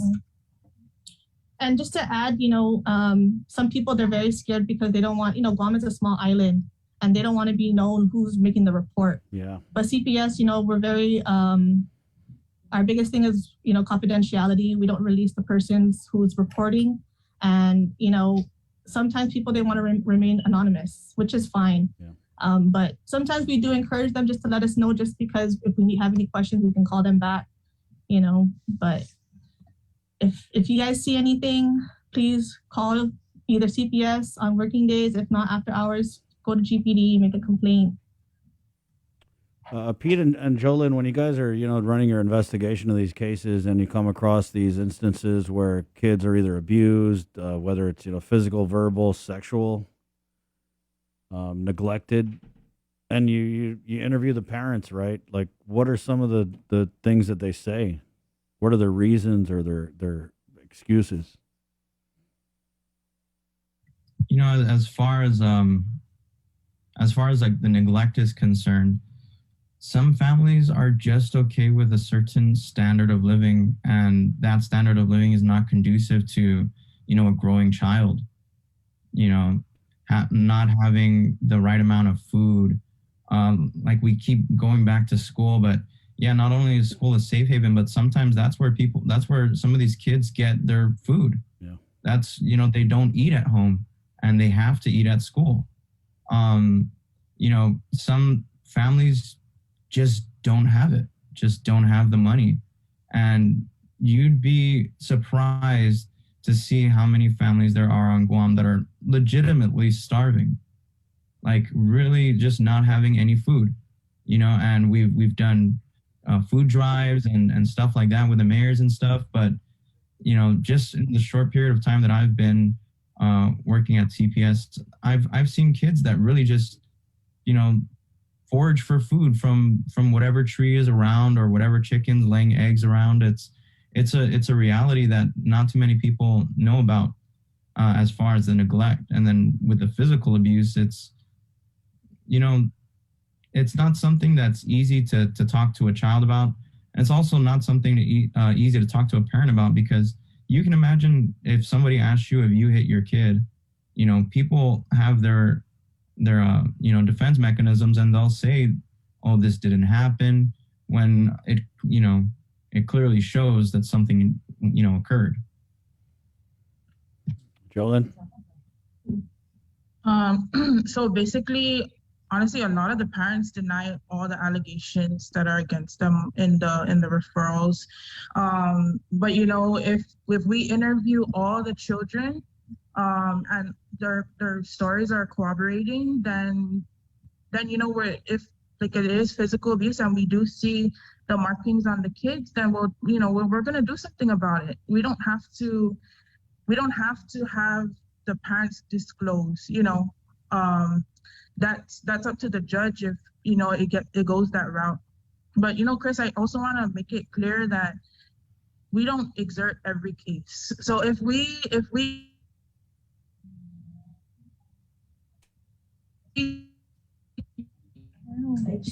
go out to a home and find out that they're starving, you know, we'll do things in our power to try to link these families with the commodities and whatnot. You know, I'll even go out to whatever mayor that's in where they're living at and request if, you know, we can get commodities for them and drop it off. But, you know, and then also just push the families to apply for SNAP benefits and stuff like that. Yeah. So we try our best, honestly, to work it out of the court system. And that's our main goal, is to try to work it out of the court. So the court system is not like is only addressing really serious cases and not just petty things like something that can be resolved through SNAP benefits and stuff like that. I mean, it's got to be so heartbreaking when Pete, you talk about there's so many families starving out here, right? I mean, that is the reality. So when you show up to a scene and it's just simply that mom or dad or, you know, whoever is watching these kids just doesn't have enough money to put food on the table, right? How is that different from these other cases you hear about where, you know, so-and-so is beating up a kid because they ate the good food out of the refrigerator? So I believe I heard a quote through Jolyn from a judge where she said, you know, last time I checked, being poor isn't a crime, you know, and that's kind of the reality of it, to where sometimes people just don't have it, and that's not their fault. If you can see that the mom or dad clearly loves the kids and provides them and showers them with love and whatever they can give. The guy goes and bush cuts here and there. You know, mom tries to, you know, be a maid and clean up just so that she can make whatever cash that she can. You know, you see people try, but it's, you know, some people are just, you know, disadvantaged in that way.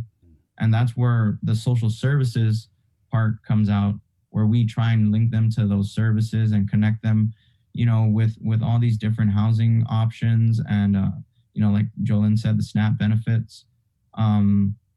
So it's drastically different from, you know, the neglect that happens because you don't have, versus the neglect that happens because you don't care. It's a drastic difference, especially in the way that you see the relationship between the parent and the child. You know, and we're speaking on all these referrals that we have and all these referrals that we're getting. And fact of the matter is that it's something that needs to be tackled, and these situations need to be addressed, but we also need the staff to do that, you know, and it's really hard to do that with whatever small teams that we have. Yeah. What about drugs? Let's the issue of drugs. Melanie and Crystal, we'll just start there. So drug is a really big risk factor. You know, we do get a lot of referrals for, I call them ICE babies, babies that are testing positive for methamphetamines. And, you know, these moms, we get, I could say maybe out of my week, I could get maybe like four positive babies within the week. And so we go out and we assess these babies. We go to the hospitals, you know, and we figure out, we talk to the parent and say, like, you know, what was your situation and everything like that. You know, we have to make sure that the provisions are there before the baby is released. You know, a lot of these parents, because of their situation, they do resort to drugs. And sometimes they don't know that, you know, it's affecting their children because, you know, they're high.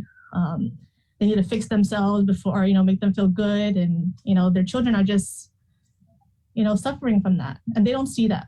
You know, these children's emotionally, right? They see their mom and dad and, you know, they're like, oh, mom and dad are happy. But then in a way, right, they're really high or, you know, and then they get neglected.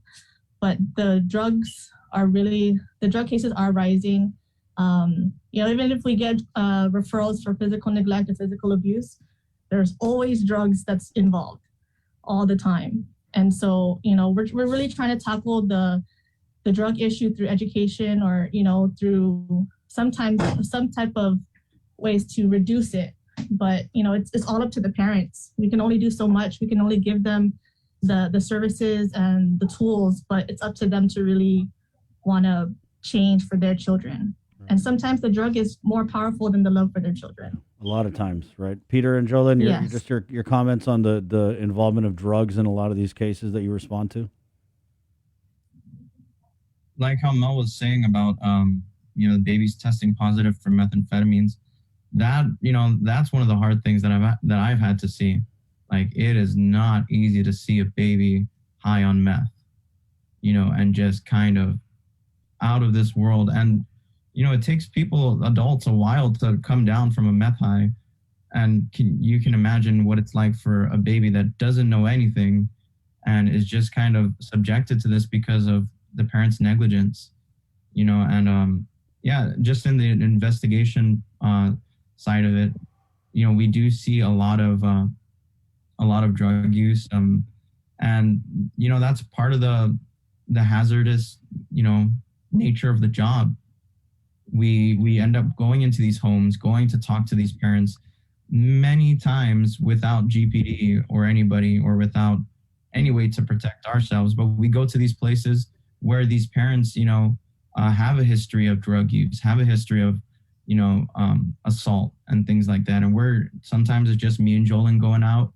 And, you know, you can imagine somebody who's either on drugs or, you know, is just coming off a high, when you tell them that I'm here to talk to you about, you know, your child, I'm from Child Protective Services, the anger and the situation that puts us in as workers, you know. And so just the hazardous part that drugs plays from our social worker standpoint it's up there.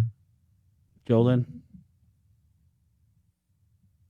So, Chris, honestly, I didn't know the drug problem on Guam was actually this bad until I came to CPS. And, you know, it's crazy because I used to work at a youth drug and alcohol facility at one point, you know, before coming to DYA. And I just use, honestly, my skills that, you know, I've taught these kids when I was there and my experience to try to help these parents as well, you know, making them realize that the drug is taking over their families, and it's either your family or the drugs. You cannot have a balance there. It's either one or the other, and sorry, going back to what Mel said earlier, that she has like 4 babies in a week of ICE babies, and man, there was this one day that there was like 11 kids we needed to place, and like 4 of them were ICE babies. And it got to the point where we couldn't find placement, and I was actually going to take one of the babies home, because we really couldn't. And I just wanted to put it out there to anyone interested in fostering, these kids, that we really need your help. And honestly, all of our foster homes are pretty much at max capacity, and I can't say it enough that we really need you guys to reach out to us and become a foster family if your background is clear and you have the heart to do that for these kids. What's the number they call to become a foster parent? 475-2653. All right. And can we just go into I had one more question for you guys, but so when you become a foster parent, what do you, God, I don't want to sound cold, but what do you get? I know you get the kids, but is there compensation involved? Yes, we do. So they have a monthly stipend. When you're licensed, you do get a monthly stipend per child. That's just to help offset some costs, right, with clothing. They do get a clothing allowance also. We try to help as much as possible, as far as even with applying for food stamp or, for SNAP benefits or putting them under Medicaid. Those are the type of things that as a foster parent you're able to do. What's the process as far as getting licensed to actually become a foster parent? You submit an application. You guys can stop by or here at the Terlaki building, Suite 309, pick up an application, and then submit the proper documents. Go through a background check. Making sure that you're able to provide for these children and not place them into a home where financially you're not able to do it, and then they're back to square one. So a thorough background is conducted. And it's also important to know that you can foster as a single person aside from couples. Correct. So the licensing social worker is Sarah Senior. If they have additional questions regarding the process and what entails to become licensed. And there's also called emergency foster parents, where you can decide if you can hold them for 3 days. When we go out for crisis in the middle of the night and we need a placement, those are the kind of foster parents that we call for. If you can hold them for 2-3 days, sometimes these foster parents or these possible foster parents, they think that I have to hold them for such a long time, and that's not the case. It's really up to them if they're able to do it or not. So if you guys are willing. Right. So they basically need all kinds, guys. Like I said, the current number of foster parents we have, that pretty much seems like they're at capacity. So they need foster parents to hold kids as they transition between homes. They need foster parents to hold on to kids maybe in a more long-term fashion. It's 475-2653. Guys, this interview is killing me. Right, but it's necessary for people to hear this. It's so uncomfortable, but there's people got to know, because like you said, Pete, we just know what we're allowed to know. But there has to be, I pray to God, there has to be some type of silver lining, some type of blessing that you guys come across when you do this job. So let's end there. Let's just go around robin and talk about something rewarding, something positive that you've experienced working for CPS. Jolyn? You want your charger? Man, Chris, I think I'm having some internet issues. So you're kind of breaking up here and there. Okay. Can you reach someone on? And then, we'll go to Melanie. Melanie and Crystal. I can share mine. Sure. I had a case for 2 years. minor had guardians, and then guardians couldn't take over, and we reunited with her biological mother.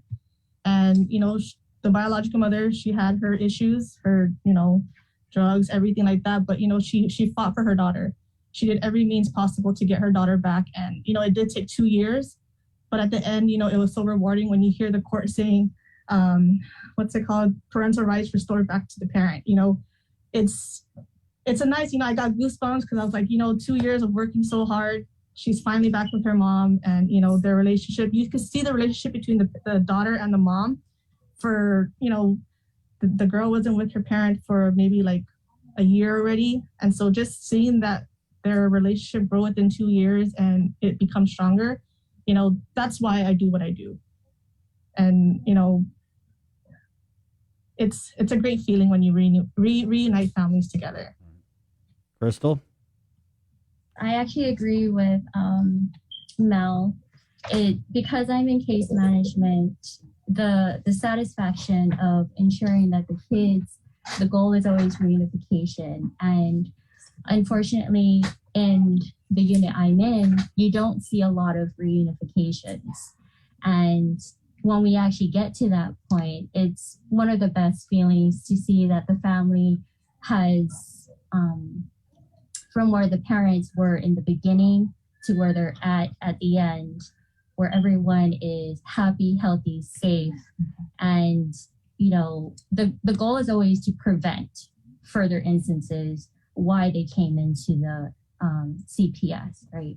And for cases that are long-term, as far as like long-term foster, the rewards is when our children actually get to the point of 18 and graduate from high school and go on to moving on to better things, because sometimes that does happen. We do have a lot of cases where it's long-term foster, and a lot of kids don't have that stability. And wherever they're at, if they can overcome all these different challenges, then sometimes we have kids that decide that by the age of 16, 17, they run away because CPS hasn't helped their family. They end up dropping out. But it's trying to encourage our kids to graduate is one of the biggest issues too that we face. Right. Jolyn, the question is, what's your silver lining? What's your blessing in doing this work every day?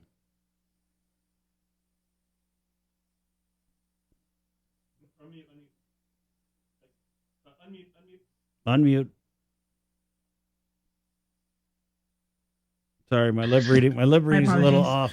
So honestly, my blessing is just basically just doing my part in this world, as little as protecting these kids, or actually, ever since graduating, I kind of just, kids has always been my passion.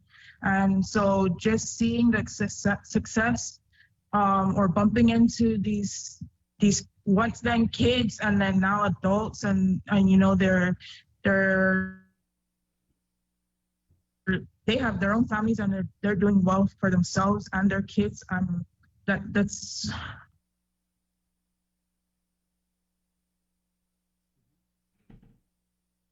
very key. Let's go ahead and close here with Peter. Peter. So, growing up, I've always, whenever I stopped by mom's office, I would always see these drawings, some given to her by her clients, like kids drawing with crayon and stuff. Thank you, Miss Rose, for saving us. Thank you for hearing us. Just all these nice depictions, and I always thought it was, pretty cute. And now that I'm experiencing the same kind of thing, especially in the investigative, portion of it, where we're actually like really having to ask these kids questions and talk to them and really bring this stuff out of them. It's really something else when a kid, tells you thank you for hearing them out. When in reality, a lot of the times there's families that say, oh, your dad's just playing around with you like that, or oh, that's not what he meant, or that's not what he tried to do, or oh, you're just lying. A lot of people don't believe these kids, and a lot of times they feel like they're not heard, like they're gonna have to suffer in silence. And for a kid to kind of look at you in the eye and tell you, thank you for actually taking the moment, taking the time to understand me and hear me, it's fulfillment in its own way, and it's something that I like about the job. It's just that knowing that you're out there actually doing the good work, helping out. Like I told you before I left KUAM, we were talking about, CPS had this backlog of cases, they need so many social workers. Anybody just call the number and become a social worker, if you have a degree. And I told you, like, being in the news and constantly having to say that and hear that, it was like saying, hey, everybody, there's a fire over there. There's a fire over there, but nobody's going to put out the fire. And it feels good to actually, be a part of the team to fight that good fight and do our part, whatever we can do to help the kids of the island. Well, Pete, your mom commented, God bless you all. Stay safe. Former Guam CPS social worker. Awesome job. Thank you all. Peter's mama. And truly, man, thank you guys. This is tough, but I think it's got to be heard. If I had my way, I'd have you guys on every day, but I know you got important work to do, so we're going to let you go do it. And thank you so much for your service.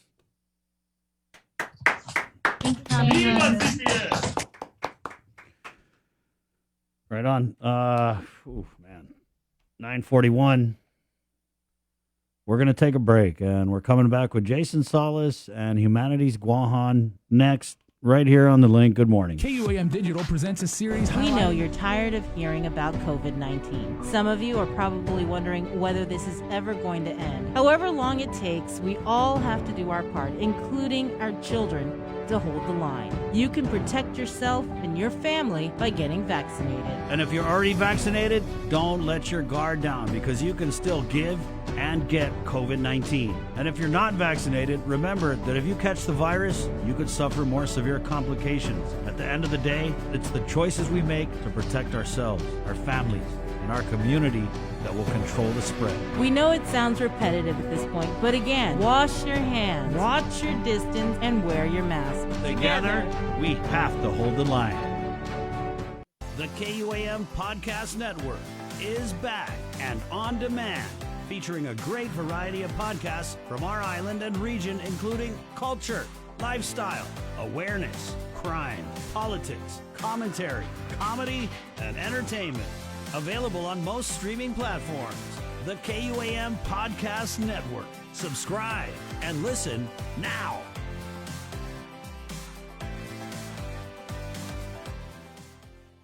KUAM TV has been on the air for 65 years.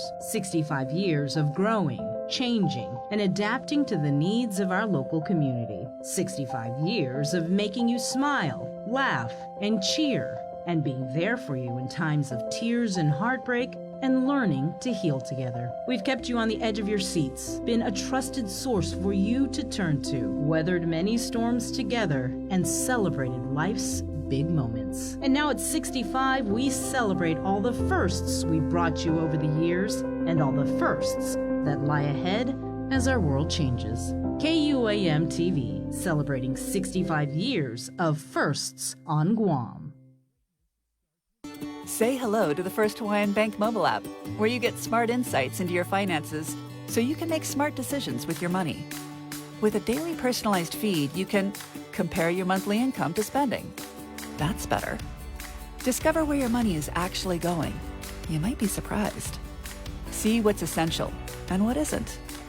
The more you use the app, the smarter it gets.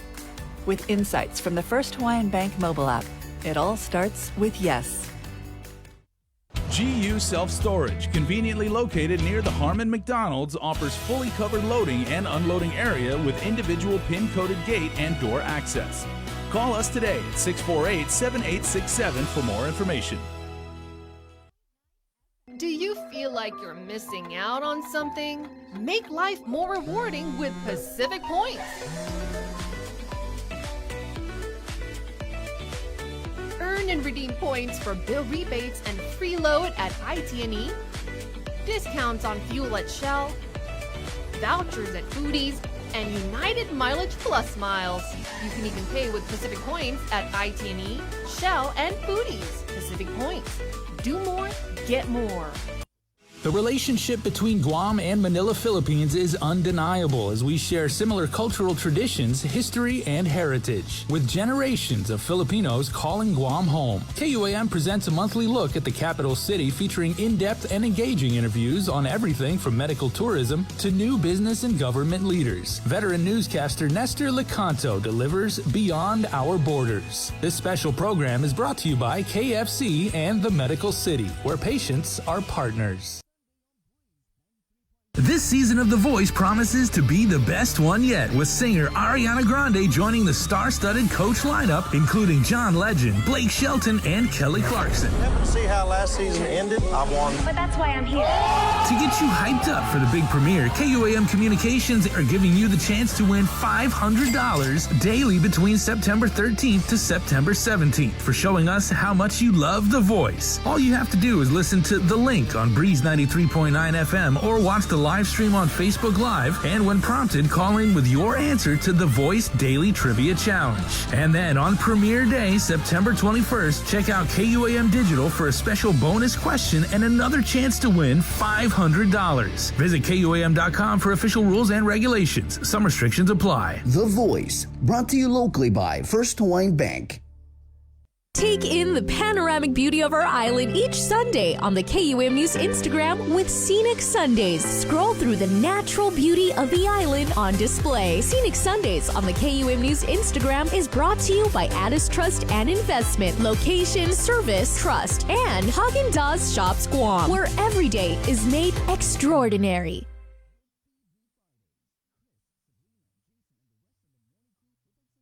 See what's on TV tonight with schedules, network news and notes, local promotions and giveaways on KUAM Communications social media pages. Like and follow us on Facebook or Instagram now for all the latest and never miss out. KUAM's multi-platform morning show, The Link, just got a little more delicious with Feed Me Fridays. Chris, Sabrina, Jason, and the rest of the morning crew will take some time off each Friday to talk, taste, and tempt you with all the latest and greatest food and drinks on Guam. Old faves, new hits, and everything else we can put in our bellies. It's Feed Me Fridays on The Link, brought to you by King's Restaurants, Ruby Tuesday Guam, and Devondale. Catch SportsLink on the KUAM News Morning Show, The Link, every Friday to hear about the latest in sports news, game schedules, athlete profiles, and more. SportsLink, brought to you each week by Cure Alkaline Water and Mariana's Irrigation and Landscape, airs every Friday across the multimedia platforms of KUAM. Tune into the broadcast on Breeze 93.9 FM, on KUAM TV 11, live streaming through the KUAM News Facebook page, or view highlights on YouTube, KUAM News Facebook, and Instagram. SportsLink is hosted by Dave Delgado through KUAM Sports, and he will make sure that everyone knows what is happening on the fields, in the gyms, and everywhere in between.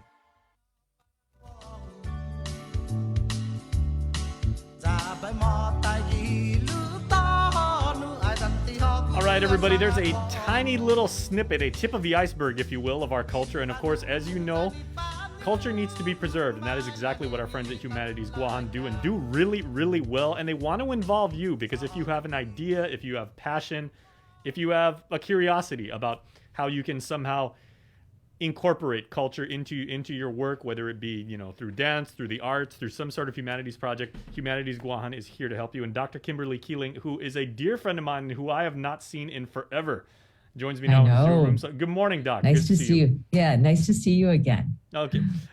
Always a pleasure to see you, and always a pleasure when you're talking about basically free money that people who are willing to put in the elbow work and have something that they can contribute back to our island's rich history, you can actually help them along the way. Yes, actually, Humanities Guam is really grateful to be able to offer additional funding in response to the ongoing COVID-19 pandemic. In 2020, we had the CARES Act Emergency Relief Grant Program, And we gave out over $230,000 in grant funds to cultural and humanities-based nonprofits, as well as nonprofit organizations who engaged in humanities programs. And so this year in 2021, through the American Rescue Plan, we are going to be working with community organizations to sustain their humanities work through additional funding.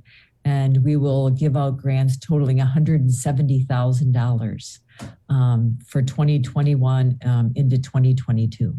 Now, when you say sustain, at least to me, my brain like goes off and I see that as the operative word. So are we talking about like brand new projects that you would undertake and maybe some like, some new initiatives, or are we talking about like existing enterprises and entities and this would be like an assistance grant so you could, kind of cover that stack of bills that's been adding up and because of the hardships due to the pandemic?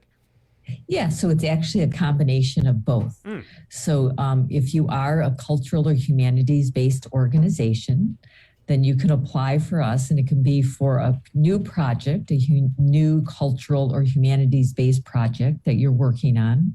And for those organizations, we can also fund general operating support, program. We can do rent, we can do payroll, cover those costs as well as the actual humanities program.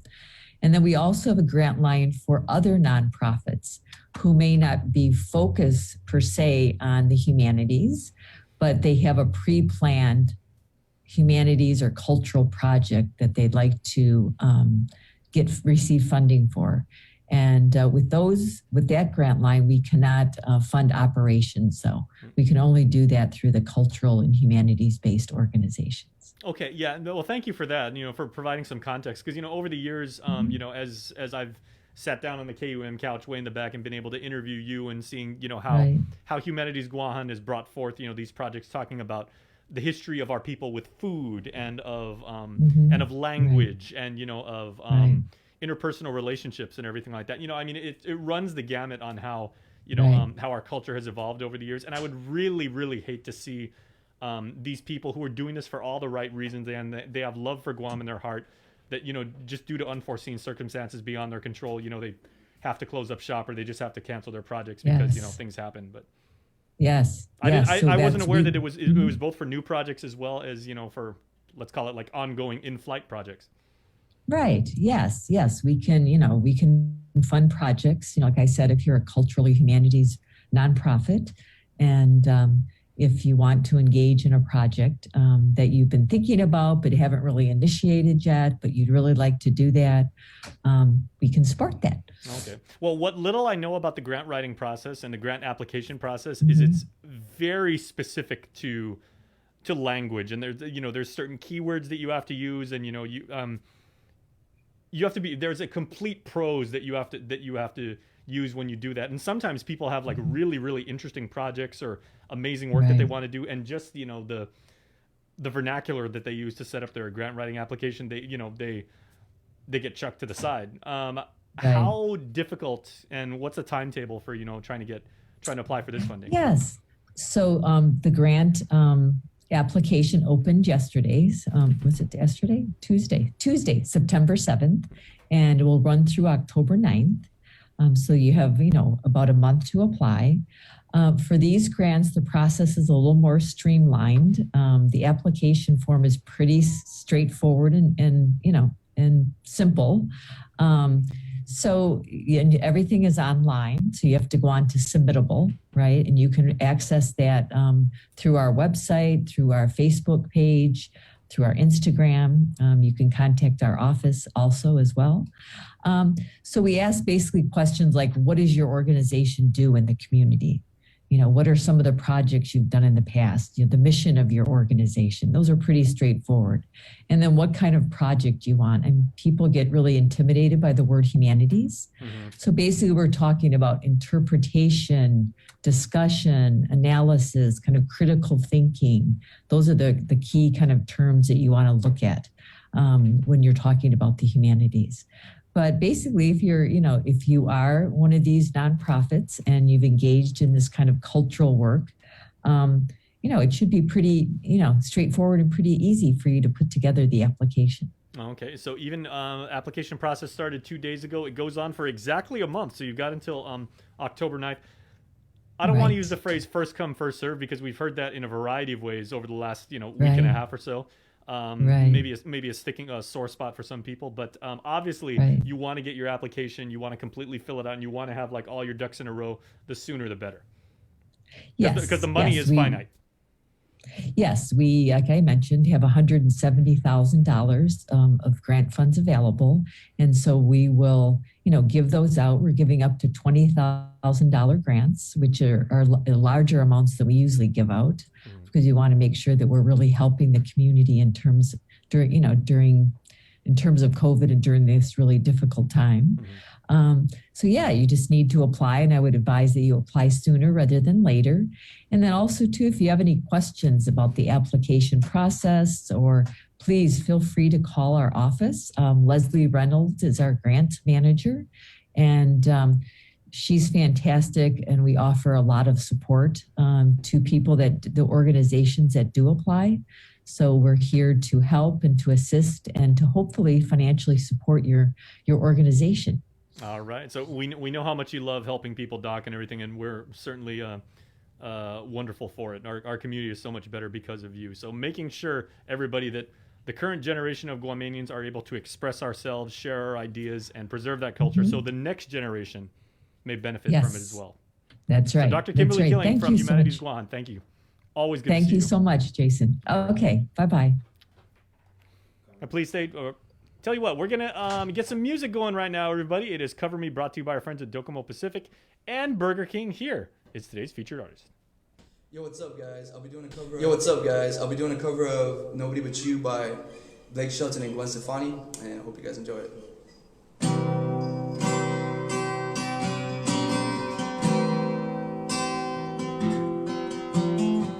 Don't have to leave this town to see the world, 'cause it's something that I've gotta do. I don't wanna look back in 30 years and wonder who you're married to. Wanna say it now, wanna make it clear, for only you and God to hear. When you love someone, they say you set on free, but that ain't gonna work for me. 'Cause I don't wanna live without you, and I don't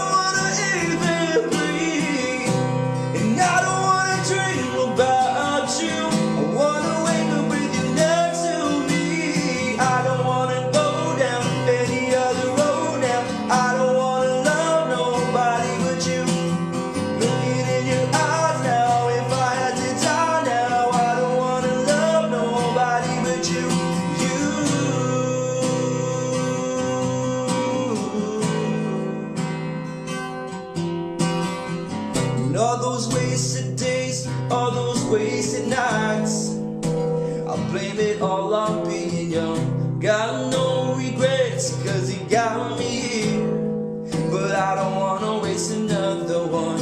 I've been thinking about what I want in my life, and it begins and ends the same. If I had to choose what I couldn't lose, there